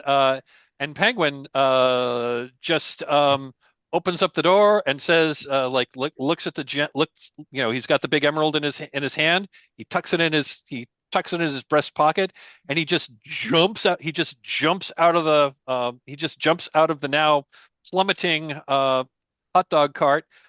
He takes out his umbrella and like opens it and it just opens up really, really big as it's a and he uses it a bit as a parachute and then he presses another button and it starts spinning around and he flies off into the night. It's Mary Poppins. Yeah. Oh. And um so the way the game is designed, whoever did the most captures gets to like set some parameters on the end game, but I think this Yeah. that doesn't work quite so well with Batman the Final Rogue because it's a very Batman thing for like the last character just Yeah. like to just get away. Yeah. Yeah. And there's a and we can have a little bit of an epilogue because we are almost we are pretty much at time here and I think the epilogue is we see we see the Penguin We see the penguin on his yacht in the like at sea. He's like leaning back in a lounge chair. He's still dressed like the penguin, but he's leaning back in a lounge chair on his yacht that's got like like a big penguin head on the prow of it. And he's like holding the gem in his hand and says, this is the life. I guess the question now is, what's next? Yeah. Maybe we see the rest of them in the prison at a choir, sort of a room with the music meister leading it up. It's something to restore people from their the criminal mindset through music. Yeah, yeah, and Kid Freeze like stands up and asks Firefly for a dance because I implied back in that he has crush on her, And if If we can anyone. get Sorry. anything you want, any little like I've got a little stinger I want to do at the end if that's okay. But is there any other thing we want to see from our other rogues gallery? You know what? I think less from the rogues themselves and more so from the hyenas and dogs who like end up like uh snuggling up against each other to take a nap or something. Ah, Aw, that's adorable. And I think the singer at the end I'm going to add is we see the penguin's yacht like sailing off into the sunset. But in the foreground, we see some bubbles and like Aquaman's head pops out of the water, um, pops out of the water, and he like and we see him like pull up a little like Justice League of America transmitter. Like he extends a little antenna and says, "Yeah, Bruce, I got him." bravo. Yeah. And that was Batman: The Final Rogue. Um, Thanks, folks. If you folks, we've got 5 minutes before time. If you have time, I'd like to do a little debrief that I call Stars and Wish that's called Stars and Wishes. If you've got time to do that, we can. Although I usually like to do that just for ourselves rather than share it with a recording. So in that light, I'm going to stop the recording in just a moment. Does anyone have anything they want to plug before I stop the recording? Um, I'm just going to Yeah, say, oh, please go ahead. so I have a Twitch channel where I do gaming content. Might be starting up some reactionary content to some different TV shows, such as first time watching Avatar: The Last Airbender. Um, you can find me at Super Abyss. And yeah, come join in for some Marvel Rivals and some Resident Evil and stuff. Cool. Cool. I'll just say register and vote, everybody. Absolutely. Absolutely. I cannot And do that. We don't have this. Oh, It's a yeah, stupid sorry. system registering to vote. Very Just good saying. point. Very good You guys point. should get rid of that. I'm with you 100%. I mean, Australia has like mandatory voting. Like if you don't vote, you're not filling your civic duty and you can be fined. And I think that Wow. sure as hell makes a lot of sense to me. Yeah. Yep. Oh, I'll yeah. just plug myself here. I'm Mike Ferdinando. You can follow me on Blue Sky. I'm Mike Ferdinando.bsky.social. You can also find the games that I've written that are up for sale at mikeferdinando.itch.io. I've got currently I've got a Trophy Dark. I've got an incursion for Trophy Dark and a playset for Pasión de las Pasiones available, and more to come. And thanks for watching, everyone. This was Batman: The Final Rogue being played through the Happy Jacks RPG Network's Community Game Days event. You can follow Happy Jacks at happyjacks.org. And thanks for watching, everyone. Yep.